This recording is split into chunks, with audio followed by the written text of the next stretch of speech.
1912 Special Operations Manual 1 I have covered in detail with Ryan Wood. Now I must mention here is where there are slight variances between Scully's and Steinman's description of the biologics. Scully described the beings as almost perfectly humanoid, just scaled differently with perfect teeth.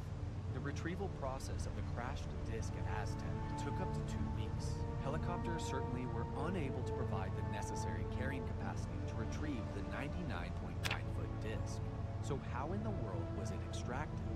These points here, to me, offer some of the most fascinating insights into Aztec, some non-human craft, and incredible testimonies heard decades after the Aztec event. The craft was dismantled. The science team figured out the large ring of metal rotated around the centralized, stabilized cabin. Indeed, the scientists were able to dismantle the craft. The vehicle was manufactured in segments, which fitted into grooves and were pinned together around the base. The vehicle was divided into the crew cabin in 3 equal-sized pieces of the disc. Now, stop me if you've heard this before. Well, I had contacted Admiral Bobby Ray Inman, who was the head of the National Security Agency in the United States, Deputy Director of the CIA, Director of Naval Intelligence, and in a variety of intelligence posts, a technologist, and clearly someone that if this was really accurate, that there really were UFOs, non-human intelligence around, this is a man who hadn't known. So I was able to contact him thanks to contact through Admiral Lord Bill Norton here in the UK. And this conversation, he alarmingly not only indicated that these issues were covered under national secrecy laws, but that the United States government did in fact have possession of the hardware associated with this. In other words, this was an actual physical phenomenon. A craft, a spaceship. Several of them, and they were in operational condition. Bobby Ray Inman, one of, if not the most critical figure to this channel, served as director of the National Underwater Reconnaissance Office, a 4-star Navy admiral, director of Naval Intelligence, deputy director of Central Intelligence, director of the NSA, and board member of SAIC, Wackenhut, and possibly DSAI. And Inman seems to connect to every project I do these days. I have multiple videos where Inman is discussed at length, so I highly recommend checking out any of these projects. Famously, in a 1989 recorded phone call with NASA mission specialist Bob Eschler, Inman volunteered CIA Directorate of Science and Technology Deputy Director and NRO Program B Director R. Everett Hyndman as the person to ask about recovered UFOs becoming available for technological research. Inman would additionally connect Bob Eschler with another former director of Naval Intelligence, Sumner Shapiro. In 1989, Eschler met Shapiro under the pretense he was interested in working with the quote-unquote group that managed UFO information. At this time, Shapiro was retired as DNI and served as an executive with BDM International. BDM, of course, is another former defense contractor purchased by Northrop Grumman who I have directly accused of being involved with the UFO legacy program operations. Shapiro informed Eschler factions within the U.S. possessed extraterrestrial vehicles that he, Shapiro, had even studied at close quarters. According to the former DNI, teams would take the craft apart, pack them up, and ship them around the country to different laboratories. The craft featured unique, interlocking components that had to be disassembled in an exact sequence to be put back together. Was Shapiro talking about the Aztec case? After all, in how many UFO crash retrieval cases do we hear of a craft being dismantled in a complex and direct method? Let's also focus on this rotatable crew compartment. USAF Master Sergeant Edgar Fouché claimed the TR-3B alien reproduction vehicle, whose propulsion systems were reverse engineered by Lawrence Livermore Labs and Sandia National Labs from non-human propulsion systems, featured a rotatable crew compartment within the triangle. The circular plasma field accelerator ring, called a magnetic field disruptor, surrounds a rotatable crew compartment. It's far ahead of anything you ever imagined as far as technology. Sandia and Livermore Laboratories developed the reverse engineered MFD, and I believe the government will go at any lengths to protect this technology.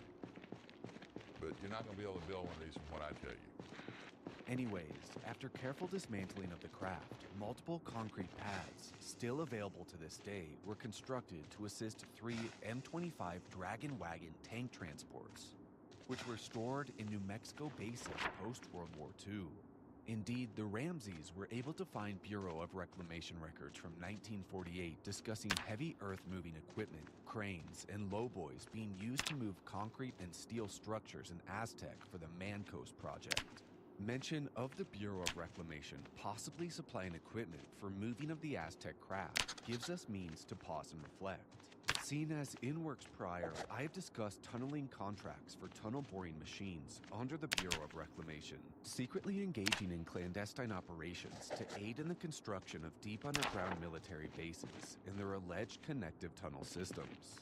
The convoy, carrying enormous pieces of a disc, avoided roads to Aztec and drove the wreckage to Los Alamos National Labs. The bodies were transported away, likely to Wright-Patterson Air Force Base, and the craft remained at Los Alamos for over a year before being transported again. The craft being shipped around serves as another nod to Shapiro, no? And quickly, just in case you are unfamiliar with my other work, mention of Los Alamos as the first destination for the craft is of massive consequence. I've previously discussed extensive ties with Los Alamos National Labs, a Department of Energy federally funded research and development center, and deep underground military bases, UFO legacy program gatekeepers, possible material exploitation programs, etc. But relevant to today's discussion, let's look back to 1994 to the words of former New Mexico State Representative J. Andrew Kistner. Kistner stated sources within White Sands Proving Ground and the Naval Research Lab informed him that 2 to 4 flying discs were recovered during 1947 and 1948. And the discs were possessed and analyzed by both Los Alamos National Labs and Sandia National Labs 7th Division under control of the Atomic Energy Commission. Kistner's sources claimed that institutions such as MIT, Brookhaven National Labs, the RAND Corporation, and Joint Research and Development Board, created partly and shared by Dr. Vannevar Bush, played a quote-unquote major role following the 1947 crashes. Additionally prudent to Aztec, Kistner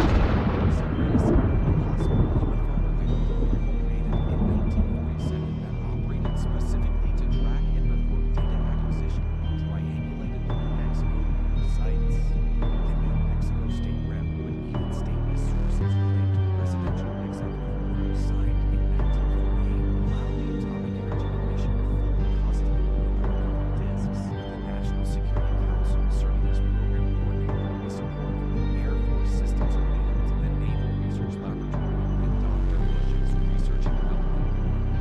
One might know Dr. Eric Davis spoke of the key Institute Presidential Emergency Action Document signed in the 50s by President Eisenhower to structure UFO legacy program operations outside of congressional oversight. In fact, post-Roswell, early July 1947, leading up to the morning of 25 March 1948, there may have been more actual intelligence that signifies elements of the United States government and military were actively engaging in establishing programs to deal with recovered non-human craft.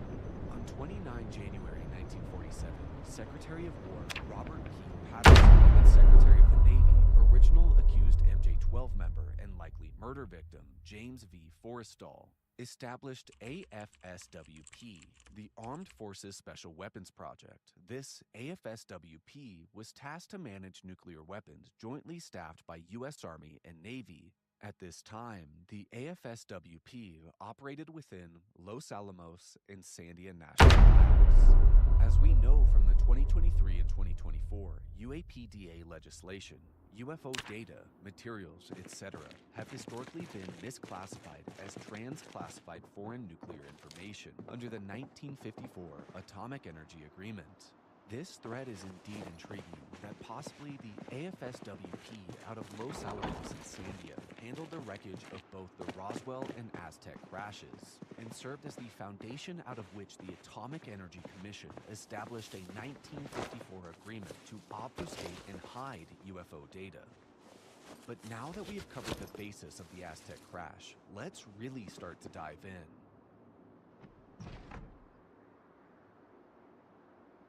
The Aztec crash made its way into the public zeitgeist with Frank Scully's 1950 best-selling book, Behind the Flying Saucers.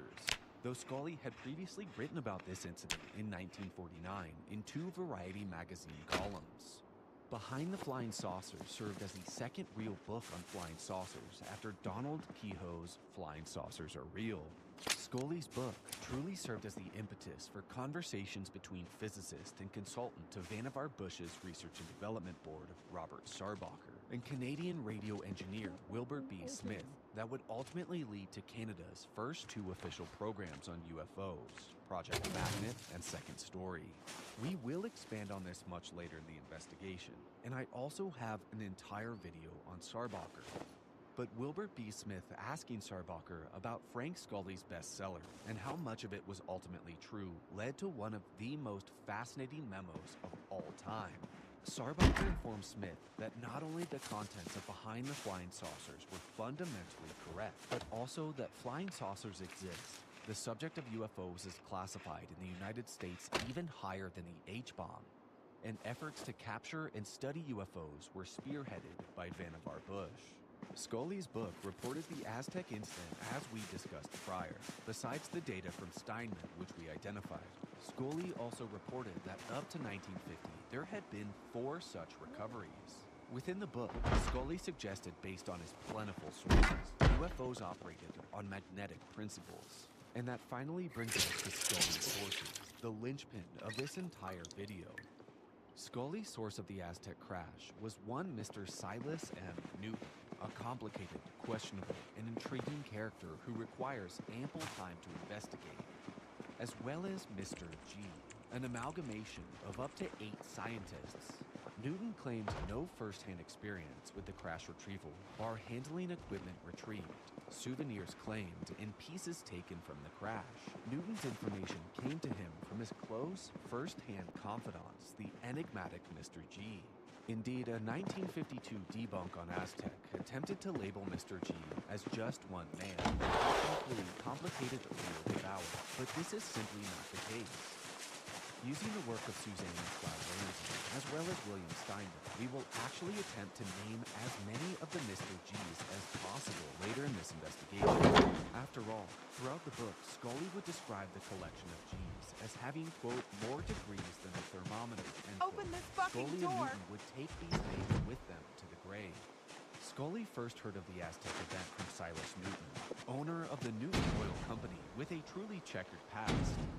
The two had a relationship for multiple years, and early on when discussing flying saucers, Newton invited Scully to the Mojave Desert to test an oil-finding device called a doodlebug that Newton would later on face charges for, a fraudulent device that may just have more basis in reality than hoax arguments would admit.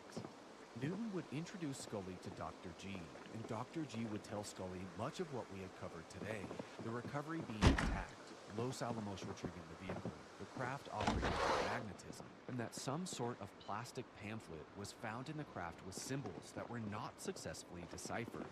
Dr. G infamously showed Scully a cube-like device that emitted sounds like a radio, and small gear-like objects and discs that they claimed originated from the Aztec craft, implying these men were actually at the crash site. The men would even show Scully images of the craft, and keep this in mind as these images will become important throughout the video. Even Scully's widow claimed she had personally seen these photographs. But Scully wasn't the first person to whom Silas Newton would disclose information on Aztec. No, after receiving information about the crash from the enigmatic pool of Mr. G, likely scientists with whom Newton had previously worked alongside in the oil industry, and before the publishing of Behind the Flying Saucers, Newton had lectured on the crash event at the University of Denver on 8 March 1950 under the pseudonym Scientist X. At this lecture, Newton took the place of the original speaker, and possibly a Mr. G, and discussed the flying saucer crash in an effort to interest the students in UFOs. Thankfully, radio salesman and engineer George Kohler from Denver KMYR, who was friends with Newton and possibly some of the Mr. G's, helped set up this event. Kohler investigated the lecture, and thanks to the Ramseys' keen research skills, both the recording as well as items from Newton's drawings on the chalkboard were found in Scully's archive. In this 1950 lecture, Newton discussed a crash of a flying saucer that occurred 2 years prior in a 500-mile radius to Denver, drew details of the craft seen on screen now, and discussed complex magnetism as the craft's propulsive force. Clearly, this lecture did not go unnoticed, as the day after the lecture, months before the release of Scully's bestseller, Air Force Office of Special Investigation visited KMYR Denver looking for Kohler. After 2 days of trying, Kohler was interrogated by Special Agent Hansen and Unger about Newton, flying saucers, possible cube-like radios retrieved from the crash, and more. Thanks to the Ramseys again for finding and reproducing this interrogation. In a bizarre twist of events, following Newton's lecture on the saucer and the release of Behind the Flying Saucers in September of 1950, multiple other U.S. agencies were tracking leads and leaks on the Aztec crash. On 30 September 1950, the Army CID, or Criminal Investigation Division, reported that a sting operation was staged at the Edelweiss Bar and Melwin Hotel in Denver. FBI and CID were trying to intercept the sale of photographs of the Aztec saucer from one L.D. McLaughlin to Mr. Klein from the Baltimore Sun. The Ramseys filed Freedom of Information Act requests for more documents than the scant few we possess, but were informed that all were destroyed. And in another fork in the road, there was no Mr. Klein that worked for the Baltimore Sun at this time. So 6 months after Newton discussed the Aztec crash at the University of Denver, the FBI and CID attempted to intercept photos of the crash. And remember, Scully's widow claimed to see such photos.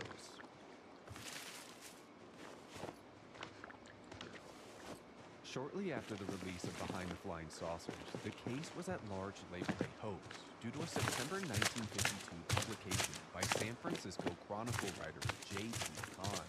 Kahn effectively killed the story by making the retrieval appear phony, discrediting Scully, and his most damaging act, discrediting Scully's sources, Newton and Dr. G. After all, around the time of J.P. Kahn's article, Newton and one Dr. G, Leo DeBauer, who Kahn labeled as the singular man behind Dr. G, were charged with defrauding Denver businessman firm Inflator.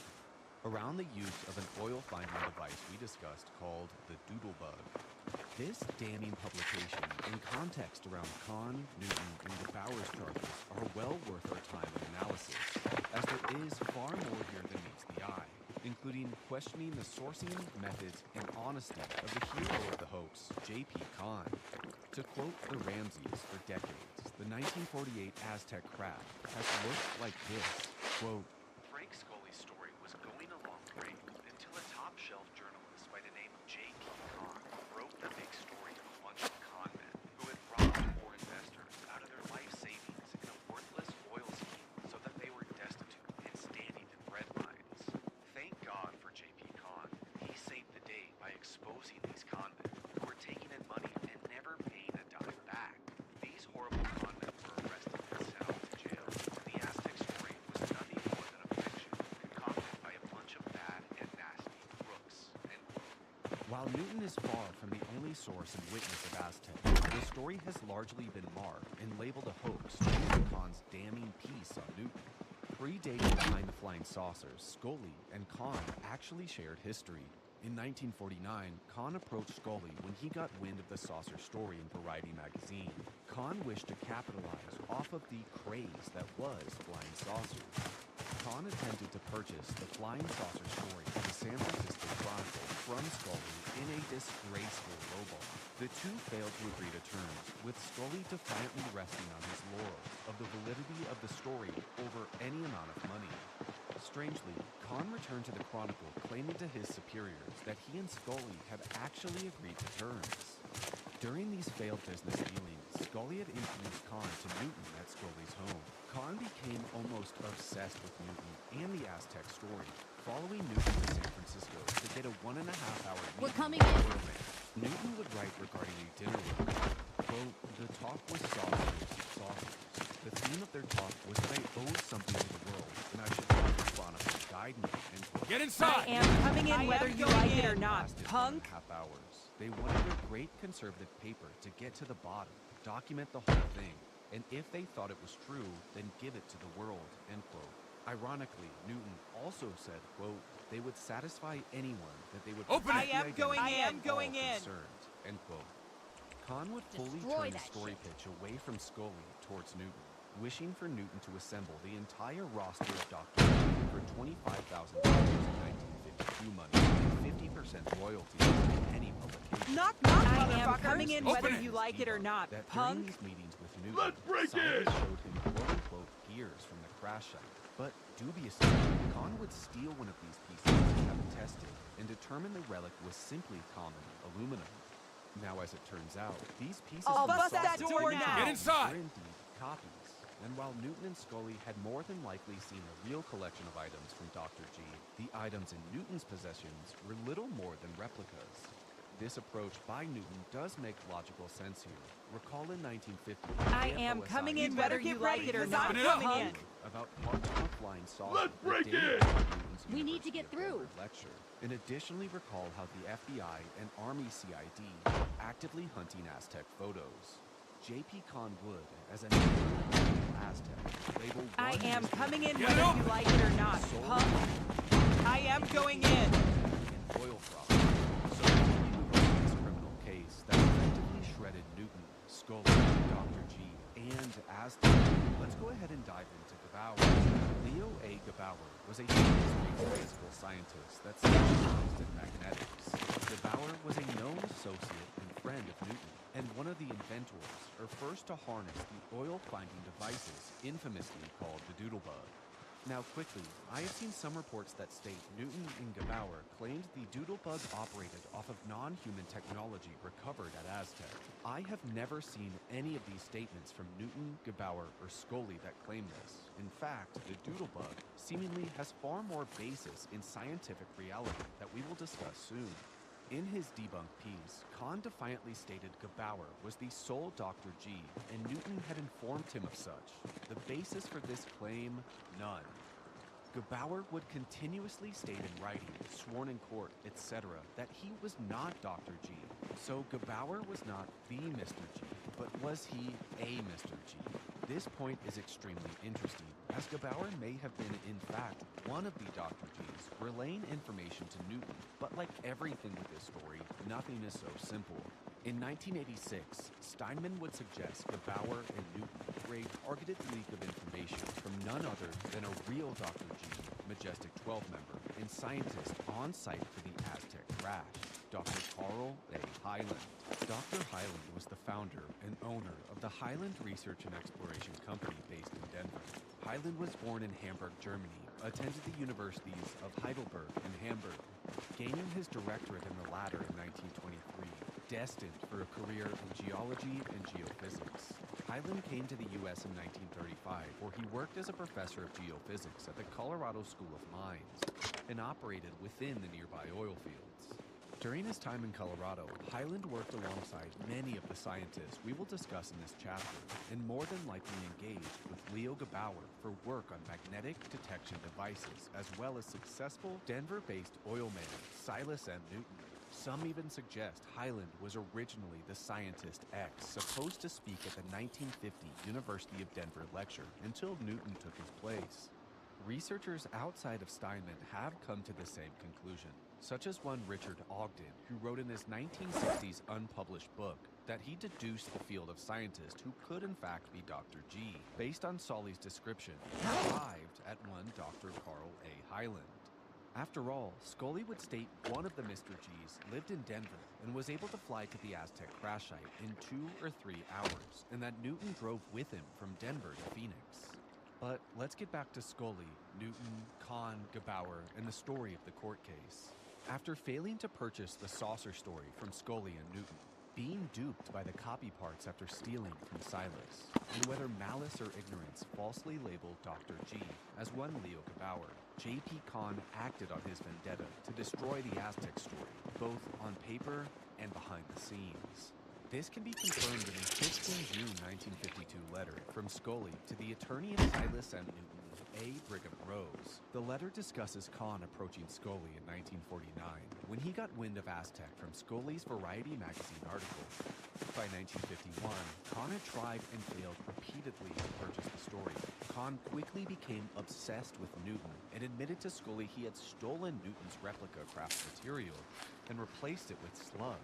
The letter additionally stated by late 1951, Kahn visited Scully, saying he had been duped, claiming Newton and G were to be arrested, that he wanted the hoax exposed and to be written under Scully's name. Otherwise, they would accuse Scully of being involved in the hoax as well.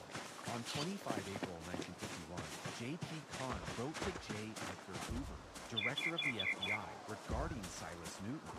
The letter stated that Newton had leaked the Aztec case to Scully and that he was a man with a checkered criminal history. Kahn also tipped off Hoover that Newton was engaged in the preparation of a hoax or swindle of large proportions. Strangely enough, the director of the FBI found time to reply by 3 May 1951, stating the FBI was, quote, to determine if Newton is violating federal statutes and claiming to be engaged in government research of a secret nature or in the perpetration of a hoax or swindle of large proportions, end quote. By 15 May 1951, Kahn responded to Hoover, alerting the director information had been made available to FBI special agents regarding Newton's activities.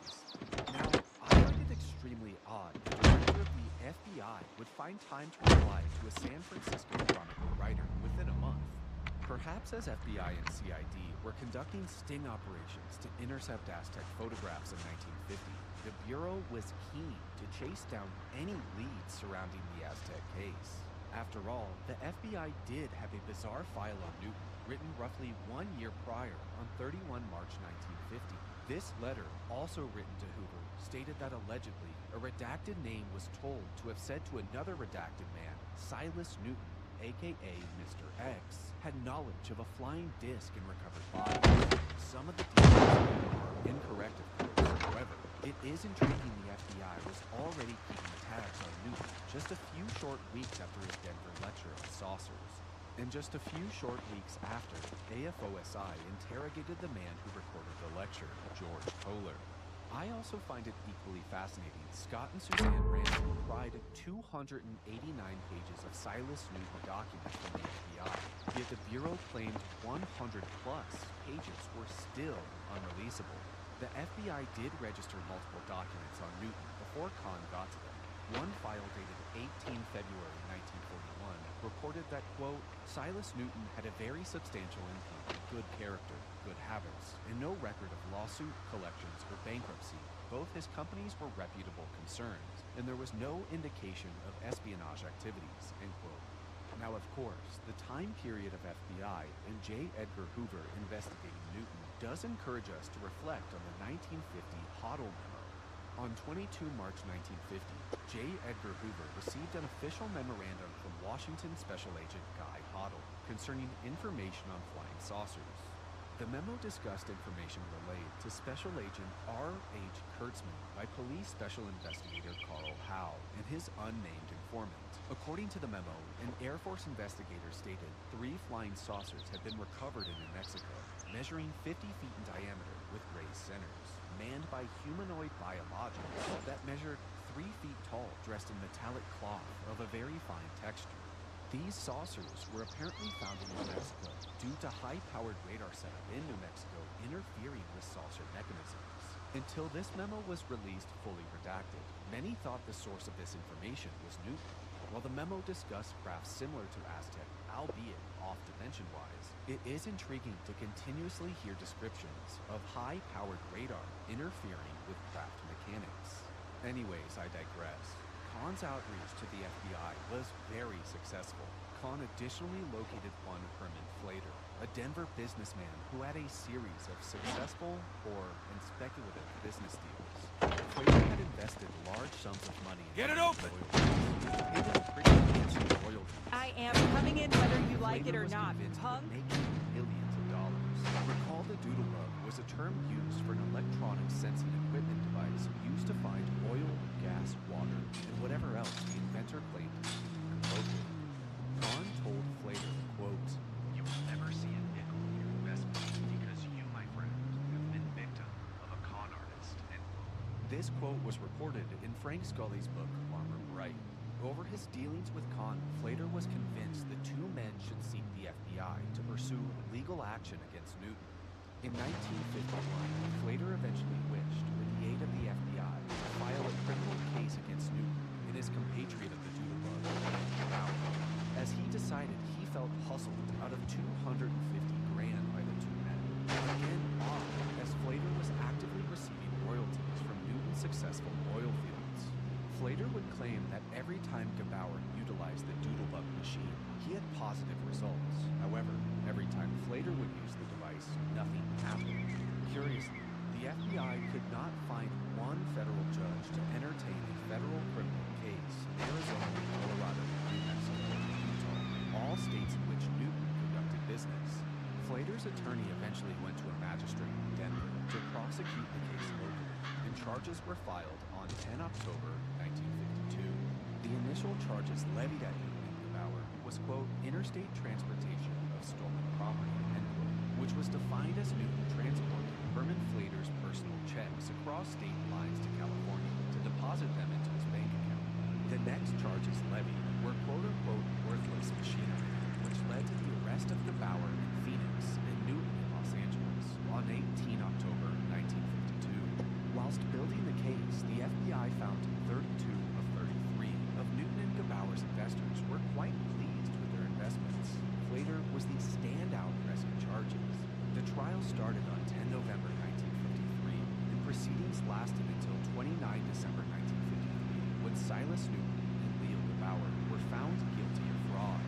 Based on the work of William Steinman analyzing court records, it is crucial to analyze how this case was prosecuted. Disgruntled businessman Herman Flater was the first prosecution witness to take the stand, presenting his main complaint as his, quote, inability to operate Gebauer's oil detecting device, end quote. Flater's testimony lasted 2 weeks, and again, he felt as though Newton and Gebauer defrauded him of $250,000. On 17 November 1953, the defense for Gebauer presented, as evidence, a signed contract by Flater that gave him interest in 3 of the oil detecting devices in return for his investment. Flater strangely denied signing these documents. However, eyewitnesses testified to observing Flater sign. On 20 November 1953, prosecution called Colorado School of Mines geophysics professor Dr. James Meredith to the stand. Meredith was asked, as an expert in geophysical exploration, if he could prove Gebauer's doodlebugs were legitimate tools. Meredith was shown a device that was quote-unquote very similar to Gebauer's oil-detecting tool, but not his device. The device presented in court was one that the district attorney had purchased at a local war surplus store for $4.45 and was, quote, very similar to the one Gebauer used, end quote. The Colorado School of Mines doctor testified Knock, knock, that the motherfucker. false instrument, quote,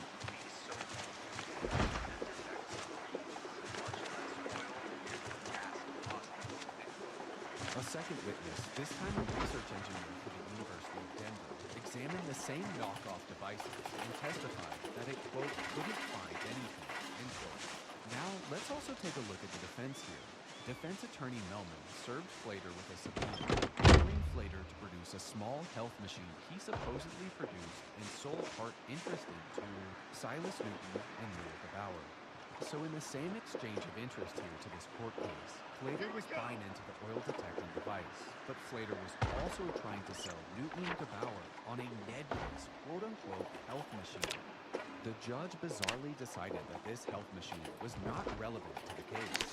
The second witness called by defense testified with photo evidence that Gebauer had successfully located 3 wells on his company property. Additional witnesses claimed Gebauer's device had successfully found oil on their 100,000-acre land. Quote, Mr. Gebauer's machine defined 35 oil wells for me.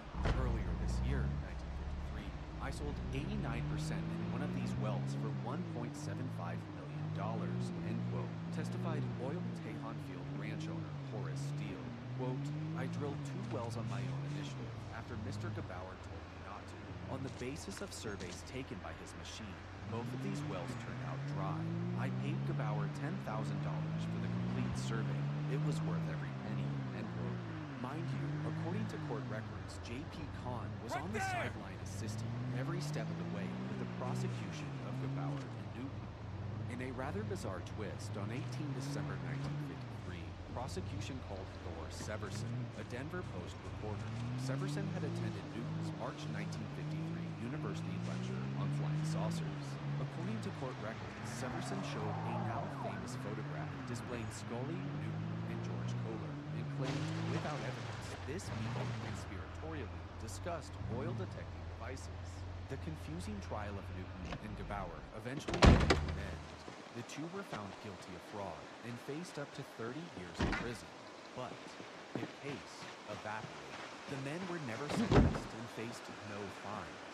Curiously, Newton agreed to pay a sum of $18,000 to cover court costs, as though this was a civil case, not criminal prosecution. But the damage was done. The Aztec story was officially dead and buried. Kahn's conquest of vengeance had been successful, even though upon his passing, manager of Kahn's estate Robert McClay produced cover-ups of Kahn's attempts to push more flying saucer stories in the 1960s. With the facts of this case, one must ask, why were Newton and Gebauer even charged? Scott and Suzanne Ramsey argue this court case was punishment to Newton for introducing Dr. G to Scully, wasting Newton's time, delivering him stress, and draining him of tremendous amounts of money. Closer to modern day, many who disclose alien vehicles face similar reprisals. These include Jonathan Wagan and Mark McCandless, both of whom were craftily targeted by the IRS after their disclosures. Now, after that entire long court case section, and before we move on, we must discuss a never-finished autobiography dated 1954, written by Newton, and found within the Scully archive by Scott and Suzanne Ramsey. Quickly, let's recap what we know about Newton. Newton was born 19 July 1897 and earned a bachelor degree at Baylor, studied at Yale, and performed postgraduate work at the University of Berlin. Newton became a successful oil entrepreneur because of his background as a geophysicist who studied petroleum under the earth. The oil man's relationships would lead him to collaborate with Bauer and Dr. G, where Newton both likely heard of the Aztec crash and prototype oil-like devices. Newton would disclose data of the crash alongside Dr. G to Frank Scully, and even take the place of a lecturer at the University of Denver in 1950. Newton is also a convicted, but never sentenced con man, and as we discussed, there is more than meets the eye to his court case. But what did Newton have to write about himself? Within the manuscript, Newton wrote openly about his friendship with Gebauer, and did in fact have a business deal headed south with Denver businessman Herman Flater. Newton saw his University of Denver lecture as the focal point of his entire story. Indeed, the manuscript shows Newton had a deep fascination of magnetics, and displayed both an admirable effort to understand the history of magnetism, as well as strong conviction flying saucers did indeed operate off of magnetic principles. Again, Newton recounted how he originally was not supposed to speak at this lecture. One of the quote-unquote men of science, likely comprising Dr. G, was to be the lecturer. Quote, some 4 years ago, I dared to stand before an audience in a so-called hall of learning and tell a packed body of students a story I had heard about a phenomenon on which our guardians of space, the Air Force, together with the Air Force of Canada and Great Britain and other nations, have spent millions trying to identify what they term unidentified aerial objects. They also call it quote-unquote Project Blue Book to give it a proper cloak of mystery here in the USA. Newton defiantly stated regarding the lecture, quote, As to my talk, it wasn't long before the finger of prosecution began pointing my way, and they've scorched my hide already, but I haven't recanted. End quote. And while on the subject, a quick note here is well worth referencing. In the 1970s, UFO investigator and former CIA officer Carl Flock claimed to have obtained a diary kept by Silas Newton. This diary allegedly discussed Newton revealing that in the early 1950s, he was contacted by U.S. military officials who wished to speak to him about Aztec. Newton was told the military knew the Aztec story to be bogus. However, they still wished him to spread the story far and wide to whoever would listen. Flock never produced this diary, and after unrelenting pursuit by Scott Ramsey, admitted his source for this diary was Newton's nephew. Now, Newton's sons were both still alive at this time, so one might ask why Newton's nephew would be in possession of the diary. But nevertheless, Flock never produced material evidence of the Silas recalled his pawing and feathering with a rather melancholy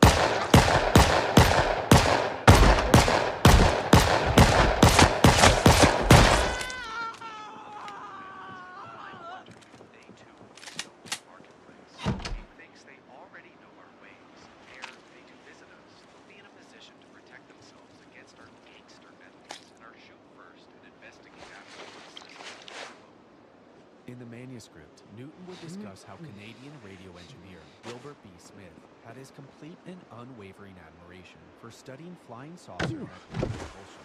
And this revelation is enormous, and we will soon relate it to Sarbach. Newton's fascination with magnetics makes perfect sense when we piece together that likely, before World War II, Newton knew select oil and gas scientists who went into top secret work for Vannevar Bush during World War II. These scientists, as we will discuss soon, would have been an ideal team to study downed UFO saucers found during 1947 to 1950. And Newton would have likely stayed in touch with them to assist in the development of magnetic anomaly detection devices, or MADs, that were then and still are called doodlebugs, and possibly receive first-hand information on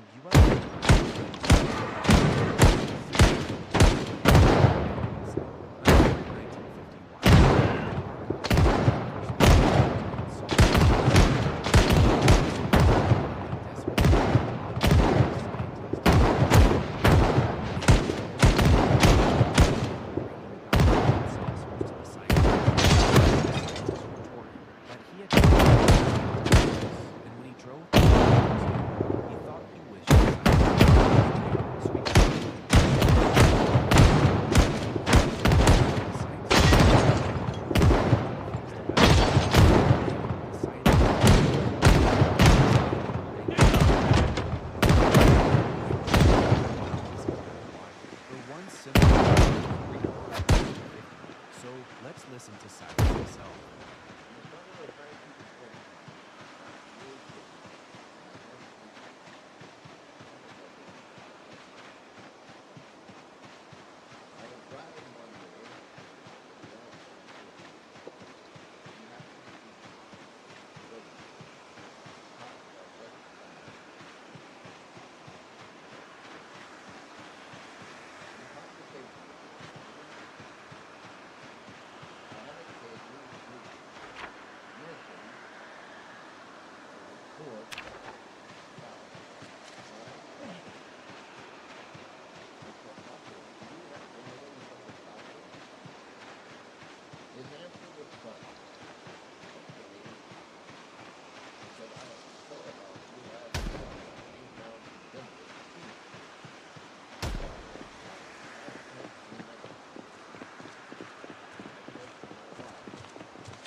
Now, before we move on, I leave you with this powerful quote on page 228 from Newton's manuscript. Quote, It appears that I have committed an unpardonable sin when in 1949 I heard the story of flying saucers, and after months and months of inquiry, couldn't break it down, and then told the story, at all times qualifying myself as to it having been told to me, and I can produce literally dozens of people in Colorado and California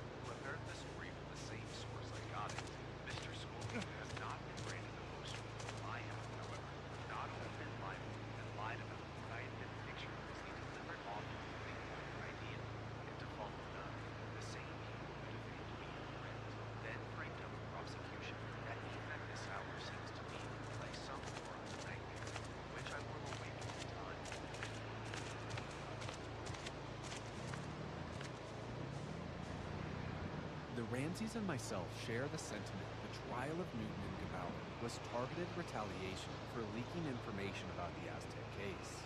William Steinman presents a far more dramatic and consequential reason for the court case of Newton and Gebauer.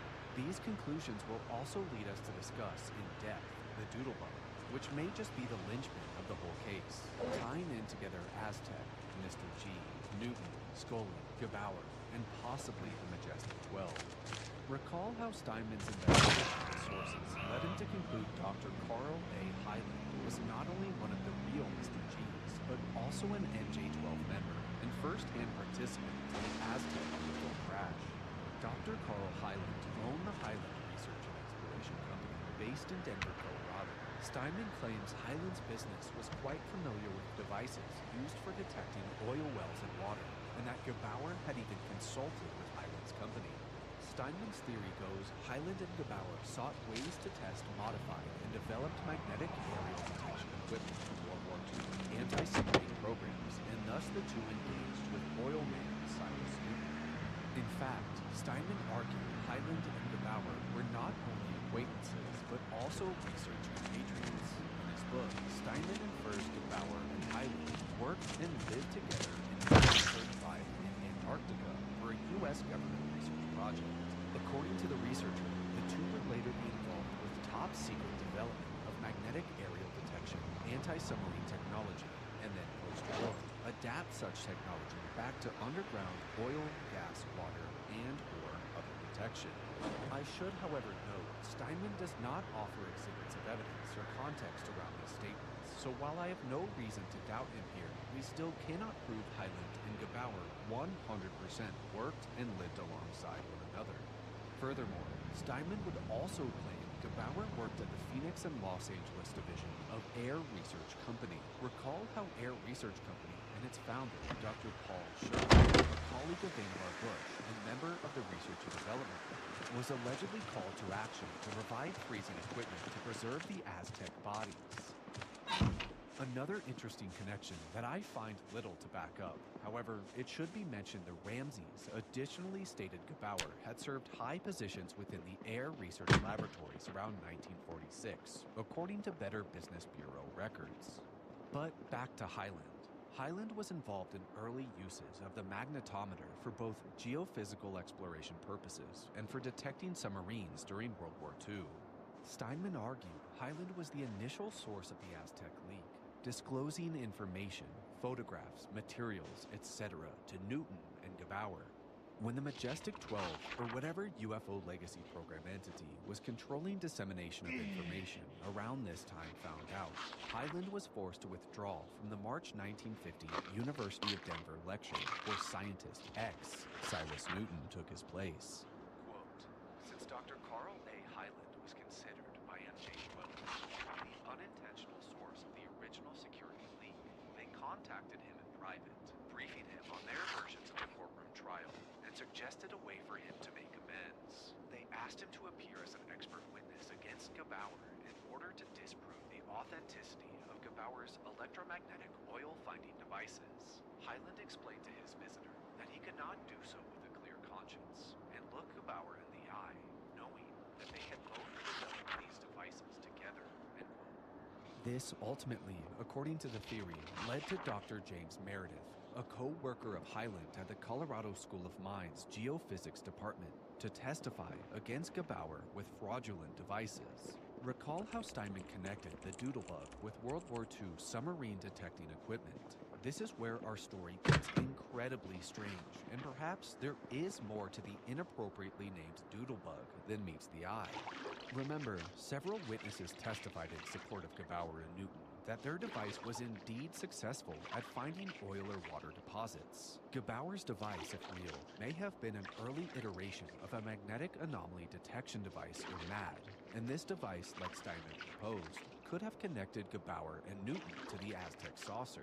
Newton and Gebauer, as stated in Newton's never-finished autobiography, were familiar with scientists before the Second World War who were working on finding oil-finding devices that transitioned to work under Vannevar Bush for secretive submarine detection missions in both theaters of World War II.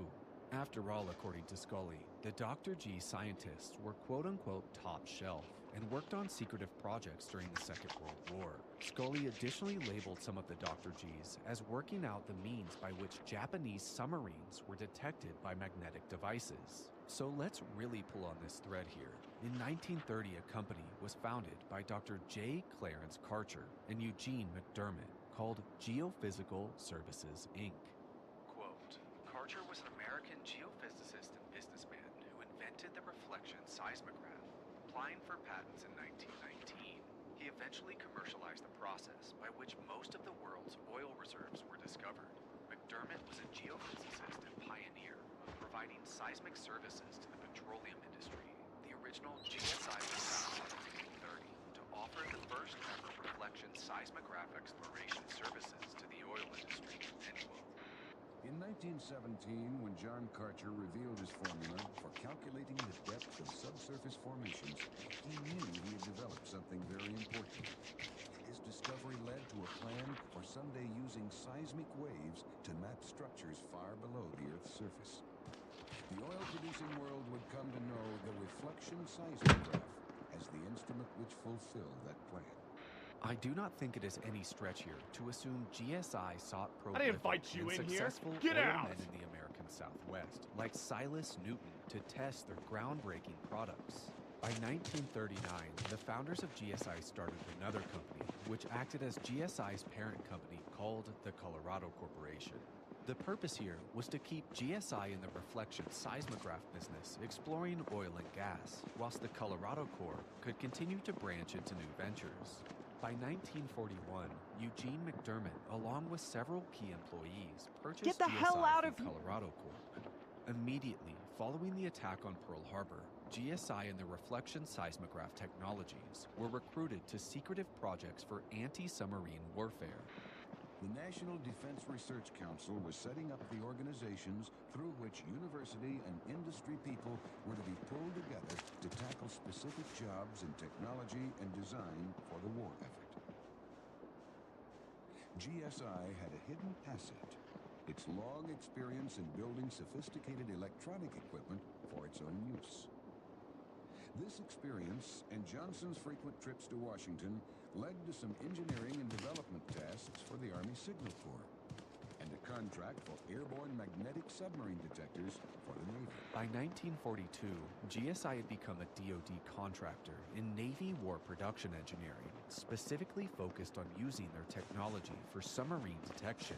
GSI was recruited by the Office of Scientific Research and Development, an office set up by the U.S. government during World War II to, quote, engage the brightest scientific minds in the great machinery of industry in the pursuit of victory, end quote. The head of this OSRD was, of course, Get the hell accused out of here. MJ1 and lead scientist for the Aztec crash, Dr. Vannevar Bush. Working under Vannevar Bush, What the? OSRD, and Navy War Department, GSI was divided into four groups: the Laboratory Manufacturing Division, Apparatus Division, Equipment, and Defense Systems, aka DC. So, GSI was developing oil detection devices used possibly by Silas M. Newton before being recruited in World War II by Dr. Stop that car! and the in order to adapt their technology for anti-submarine programs. This ties in perfectly to the statements made by Steinman and Scully in their publishing. But that's not all here, and far from it. GSI would later on in 1951 become Texas Instruments, a contractor accused of housing UFO legacy program operations. It is comical to me how Texas Instruments themselves refer to legendary GSI geophysicists, geologists, engineers, scientists, and others who perform seismic survey tasks as doodlebuggers. But as GSI sounds like a perfect corporation that fits the description of the workplace of one, if not multiple Mr. G's, are there any former GSI employees that really fit our conditions? One possible source of Dr. Get out of the was vehicle! GSI co-founder Eugene McDermott. McDermott was a luminary in geos, himself registered 5 GSI patents that greatly earned the respect of Vannevar Bush. If Bush did indeed spearhead the Aztec retrieval, a trusted and respected genius like McDermott would make an obvious candidate for a scientist on the team. McDermott was active with GSI since its inception in the 1930s, when GSI was largely working with oil and gas detection, possibly working and allowing Newton and Gebauer to test their technologies.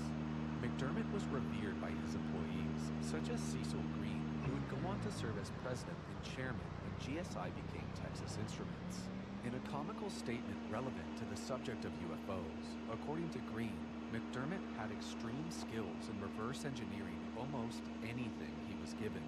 The co-founder of GSI, J. Clarence Karcher, makes an additional possibility for a Mr. G, as he originally applied for patents in reflection seismology in 1921. According to an engraved monument, quote, proved the validity of the reflection seismograph as a useful tool in the search for oil, end quote. While not directly an employee of GSI, we have already discussed Carl Hyland and how he possibly linked the Aztec story to his compatriot Leo Gebauer. Additionally outside, but possibly tangential to GSI, we have two Mr. G's of interest, Otto German Arnold Schmidt and John Terence Tate. Schmidt was an accomplished expert in bioengineering, electrical engineering, and magnetism. In 1937, Schmidt even performed research at the Woods Hole Marine Biological Laboratory, which I had previously connected to undersea UFO crash retrievals. By March 1941, Schmidt was appointed by Dr. Vannevar Bush as the official investigator for the National Defense Research Committee, or NDRC. Shortly after, the NDRC evolved into Bush's famous OSRD, or the Office of Scientific Research and Development. As we discussed with GSI, the role of OSRD in World War II was clearly defined, a hard military focus helmed by Dr. Vannevar Bush. Schmidt would join John Torrance Tate, retrofitting PBY Catalina amphibious bombers with magnetic detecting equipment known as MAD, Magnetic Anomaly Detector, later referred to as Magnetic Airborne Detector Device. As we mentioned earlier, Gebauer's device could have possibly existed as early iterations of the Magnetic Anomaly Detector.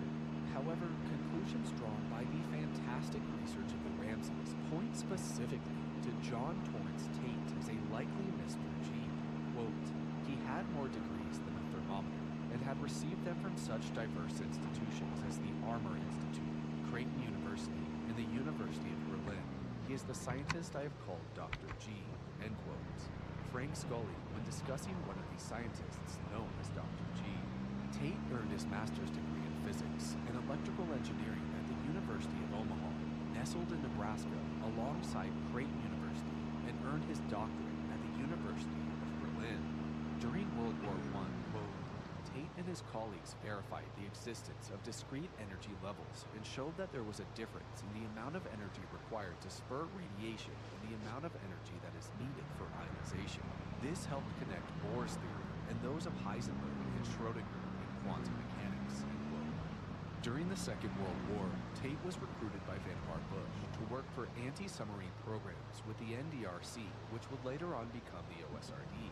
Tate would enjoy prestigious positions during the war, including scientific advisor for the Commander-in-Chief, U.S. Fleet, Assistant Chief of the Office of Field Services of OSRD, and the Director of Operations, Research, and Chief Member of the Rocket Ordnance Division and National Defense Research Committee.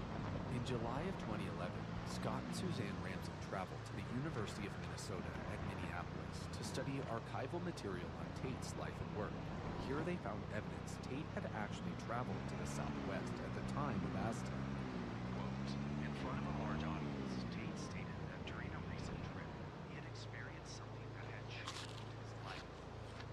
According to him, what he had seen could change the way that energy is generated, how food is produced, and overall how humanity can be served. This was a complete reversal of his normal retiring attitude. End quote. From Hyland to Tate and Dr. G's relation to Newton and Gebauer, this chapter has served to attempt to unveil at least some of the nebulous Dr. G and also demonstrate Gebauer's doodlebug was not a fanciful object bought for $4.45 at a surplus store, but instead based on real technology from real scientists, many of whom were connected with Geophysical Services Inc., that would bridge the technology for submarine detection equipment in World War II and foster close relationships with Vannevar Bush.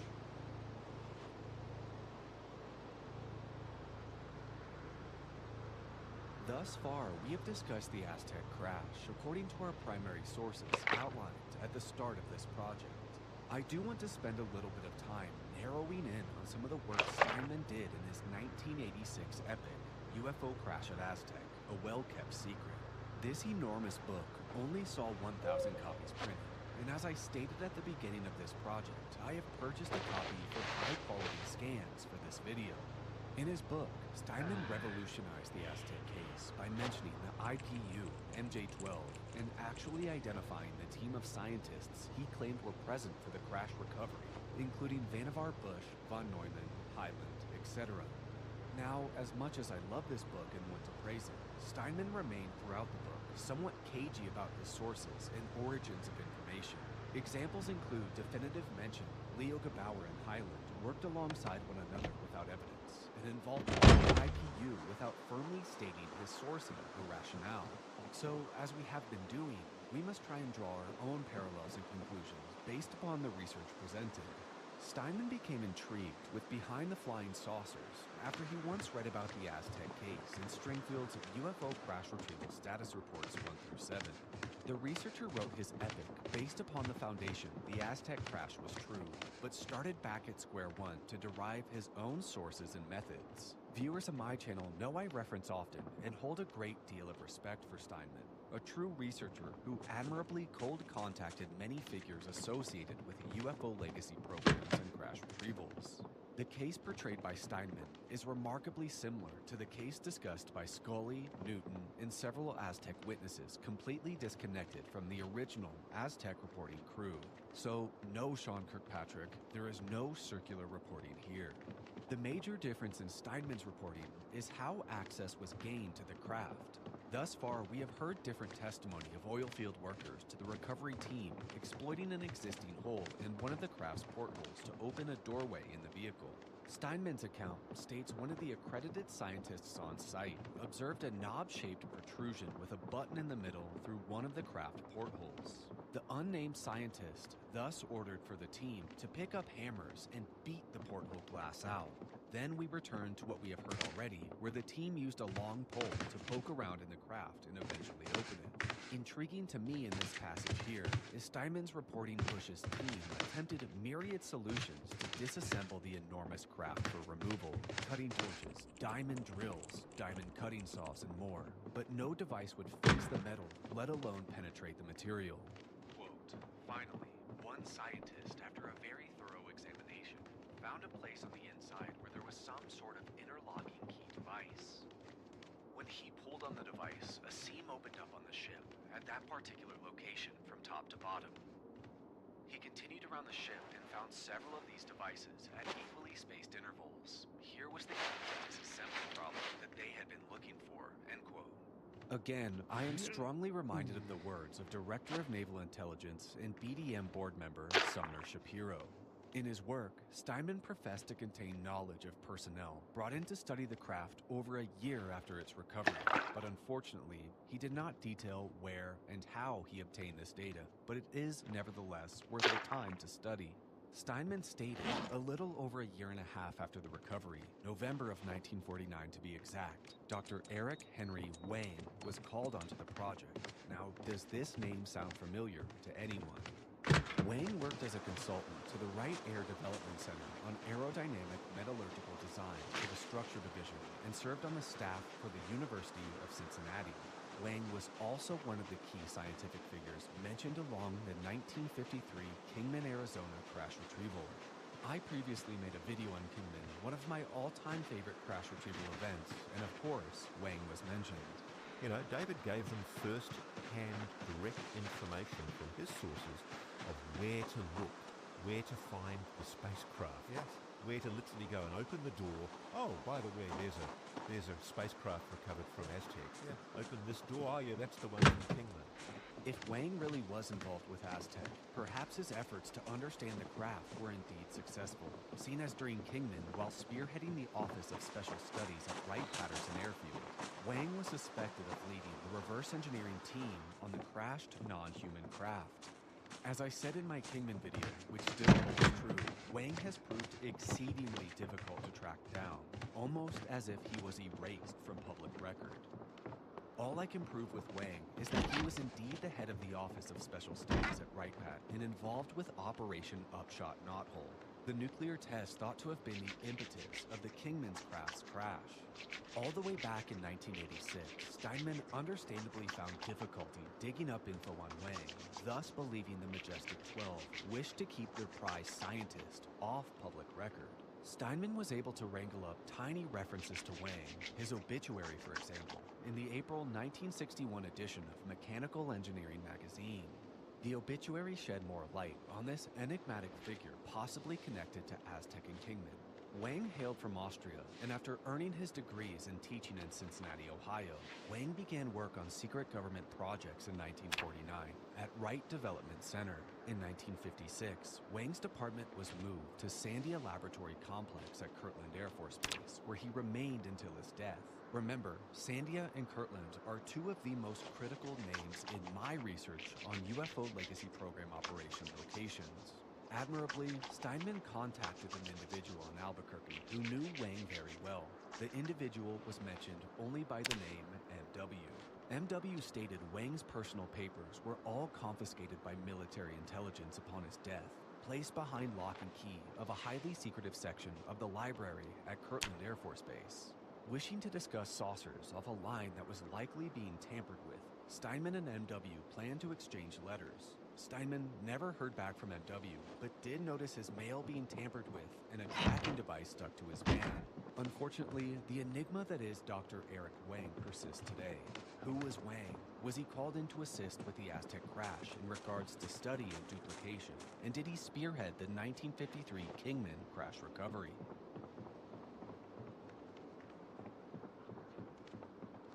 Historically, the Aztec case has rested solely on the credibility of Silas Newton, since he is a convicted conman. Though the story is not that simple, the whole case has been labeled by publications such as the ever-reliable Wikipedia as a hoax.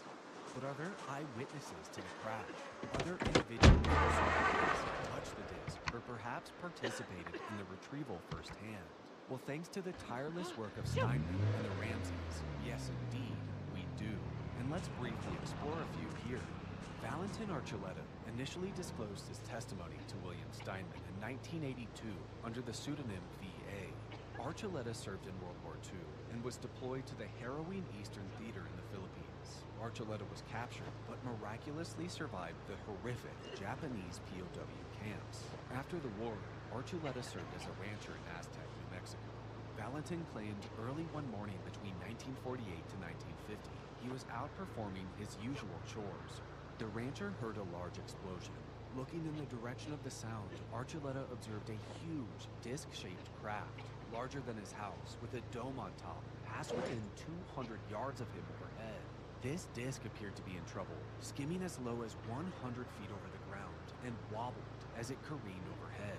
Valentin described the disc striking the corner of a 150-foot cliff face, shooting sparks and rocks in every direction. The Ramseys have sought and believed to have found this location. Archuleta proceeded to call the military in Albuquerque, aka Kirtland Air Force Base, a base I have on myriad occasions associated with UFO crash retrieval operations. Valentin requested the Air Force call him back to explain what was happening, but was never contacted again. Now, paramount to the whole Aztec story is, of course, oil. Recall all the way back to the beginning of this video when we described the event. Oil workers were some of the first civilians on scene. In 1948, 19-year-old Doug Noland worked for the El Paso Oil Company. Early one morning, Noland was on his way to pick up his supervisor, Bill Ferguson, to proceed to a grueling day of work in the oil field south of Aztec. Bill informed Doug a brush fire had started on Hart Canyon Road, 12 miles northeast of Aztec.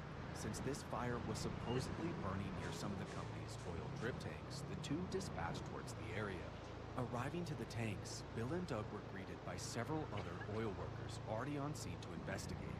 The two were told something strange was sitting atop the hill. Quote, the craft was extremely large. We realized the craft was smooth. No noses, seams, rivets, super weld marks. It looked as if it was molded. The craft was brushed aluminum, looking to be very smooth, but not highly polished aluminum like you would see on an airplane. End quote. Doug and the other men climbed atop the craft, resting at an angle on the mesa. looking for some sort of entry point.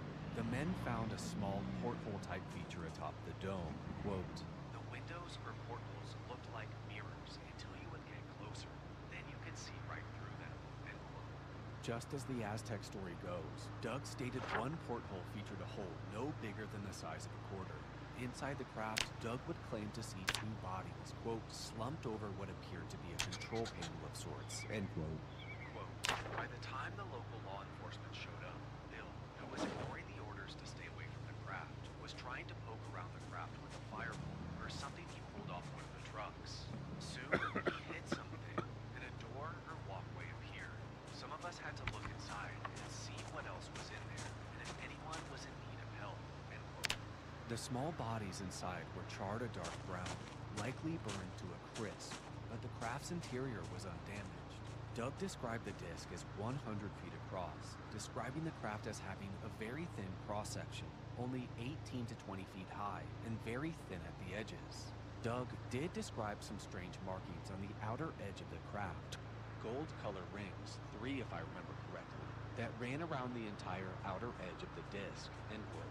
Quite a number of locals began to arrive to the scene, according to Norland, including cattle ranchers Mr. and Mrs. Knight, who warned the oil workers to get away from the disc. Doug's testimony recounts the circling of a helicopter overhead, which stood out to him almost as bizarrely as the disc.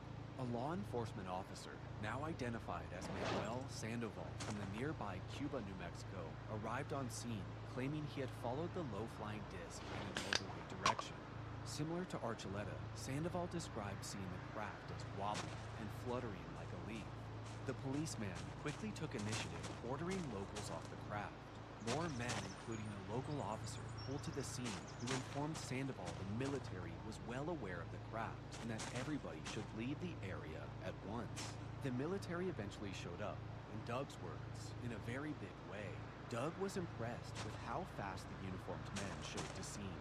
He was unaware if the men were USAF or Army, as the two were recently separated, but their vehicles did, according to Doug, look Army.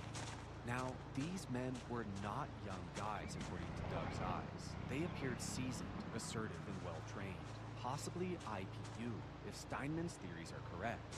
The military on scene quickly assembled everyone present and divided the people for interview. The uniformed men told Doug, and presumably others, quote, "This event was extremely important to the United States, that we were responsible for our national security, and that we will never talk to anyone about this event." End quote. Other eyewitnesses described almost identical crash sites to Scott Ramsey. These include Ken Farley, who while on his deathbed in 1999, disclosed to Ramsey. Farley was visiting his aunt in Durango, Colorado, north of Aztec, and was on his way to Cedar Hill, New Mexico, to see a friend the early morning of 25 March 1948. After his friend suggested they check out a lot of activity on a nearby dirt road, the two drove to Hart Canyon Road. Following the dust and dirt clouds from other cars, the two men got out and walked on top of the mesa. The two men saw a huge object, with people ranging from oil field workers to an older couple, possibly the Knights, walking around the craft. Quote, "We saw a large, disc-shaped object, but not really very shiny, sort of dull aluminum. I could not see any structures as far as doors or windows. The entire craft was very smooth. The craft did not appear to have any damage, but lay on the mesa at a funny angle and sort of rested on its belly. The disc had a bubble or protrusion on the bottom, from what I can remember, and also one on the top. It sort of reminded me of two pie pans with a bubble for a top and bottom. The top bubble was larger than the bottom. The craft was lying at an angle, maybe 12 degrees or so." End quote. Ken described the scene. Two police officers on site, likely Sandoval and the local officer, were asking folks to leave. Oil field workers were climbing all over the craft, and an old couple, again the Knights, yelled at the men to get off. Shortly after, according to Ken, disgruntled military personnel arrived whisking people off site. In a truly incredible turn of events, the Ramseys have located two Aztec witnesses on the side of the recovery efforts. In 2001, Scott Ramsey interviewed a USAF veteran by the pseudonym George. Ramsey states the identity of George was known by multiple researchers, including the legendary Stanton Friedman. George claimed to be stationed as an airman of the Walker Air Force Base in 1948, formerly known as the infamous Roswell Army Airfield. George claimed the Aztec retrieval was indeed coordinated out of Walker AFB, perfectly suited after Roswell Army Airfield had garnered experience retrieving non-human craft solely 8 months prior. George explained to Scott Ramsey the retrieval operation was highly compartmentalized, with information restricted to a need-to-know basis concerning the work to which each individual was assigned, similar to the Manhattan Project. George's directive was to keep personnel records for everyone who was working the recovery. Quote, If you count everyone, and I mean everyone, then you are talking about 200 people. And though he was not in the loop on everything, far from it in fact, George claimed to see daily intelligence reports concerning progress made and people involved. George stated the retrieval process took every part of 2 weeks.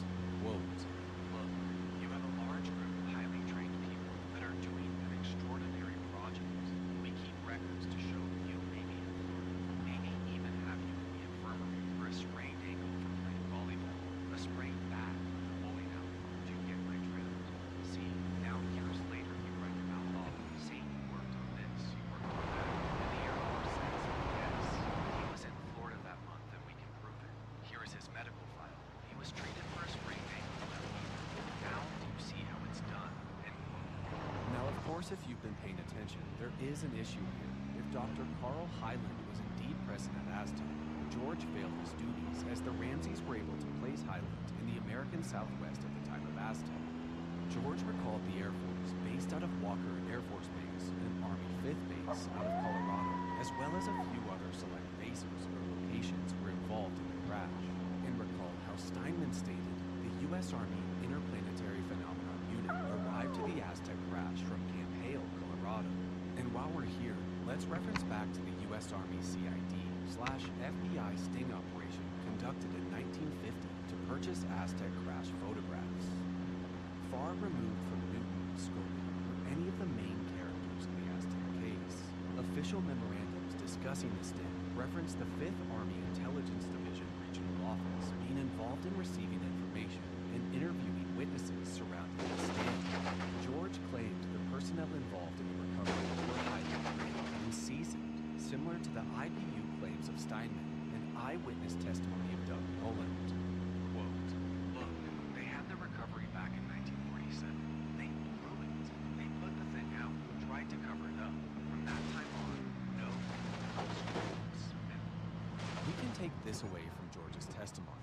The issues with the Roswell recovery led to Aztec featuring new people and new procedures. And though George was not privy to policy, the Aztec proceedings were handled by highly trained professionals.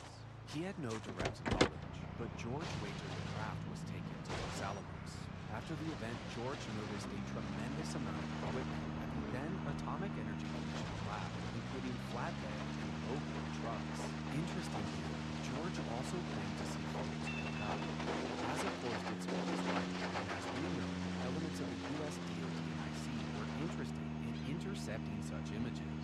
Possibly paramount to our entire investigation, Ramsey asked George if the Air Force was upset with Scully, who wrote the first book on Aztec, and a bestseller at that. Quote, they weren't upset with Scully. They were concerned with who linked the story to Scully. End quote. If George's account is true, this tremendously strengthens the argument Newton and Gebauer were put through grueling trial as punishment for leaking the story.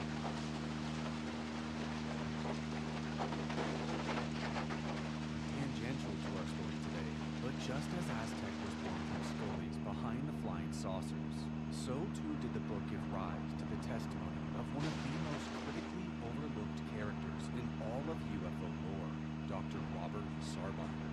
In 1950, Canadian government senior radio engineer Wilbert B. Smith wrote to the controller of telecommunications in the Department of Transport requesting for Canada to begin its first official investigation into UFOs, specifically studying complex magnetism as a form of propulsion.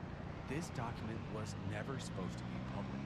The classification of this document was likely accidentally downgraded.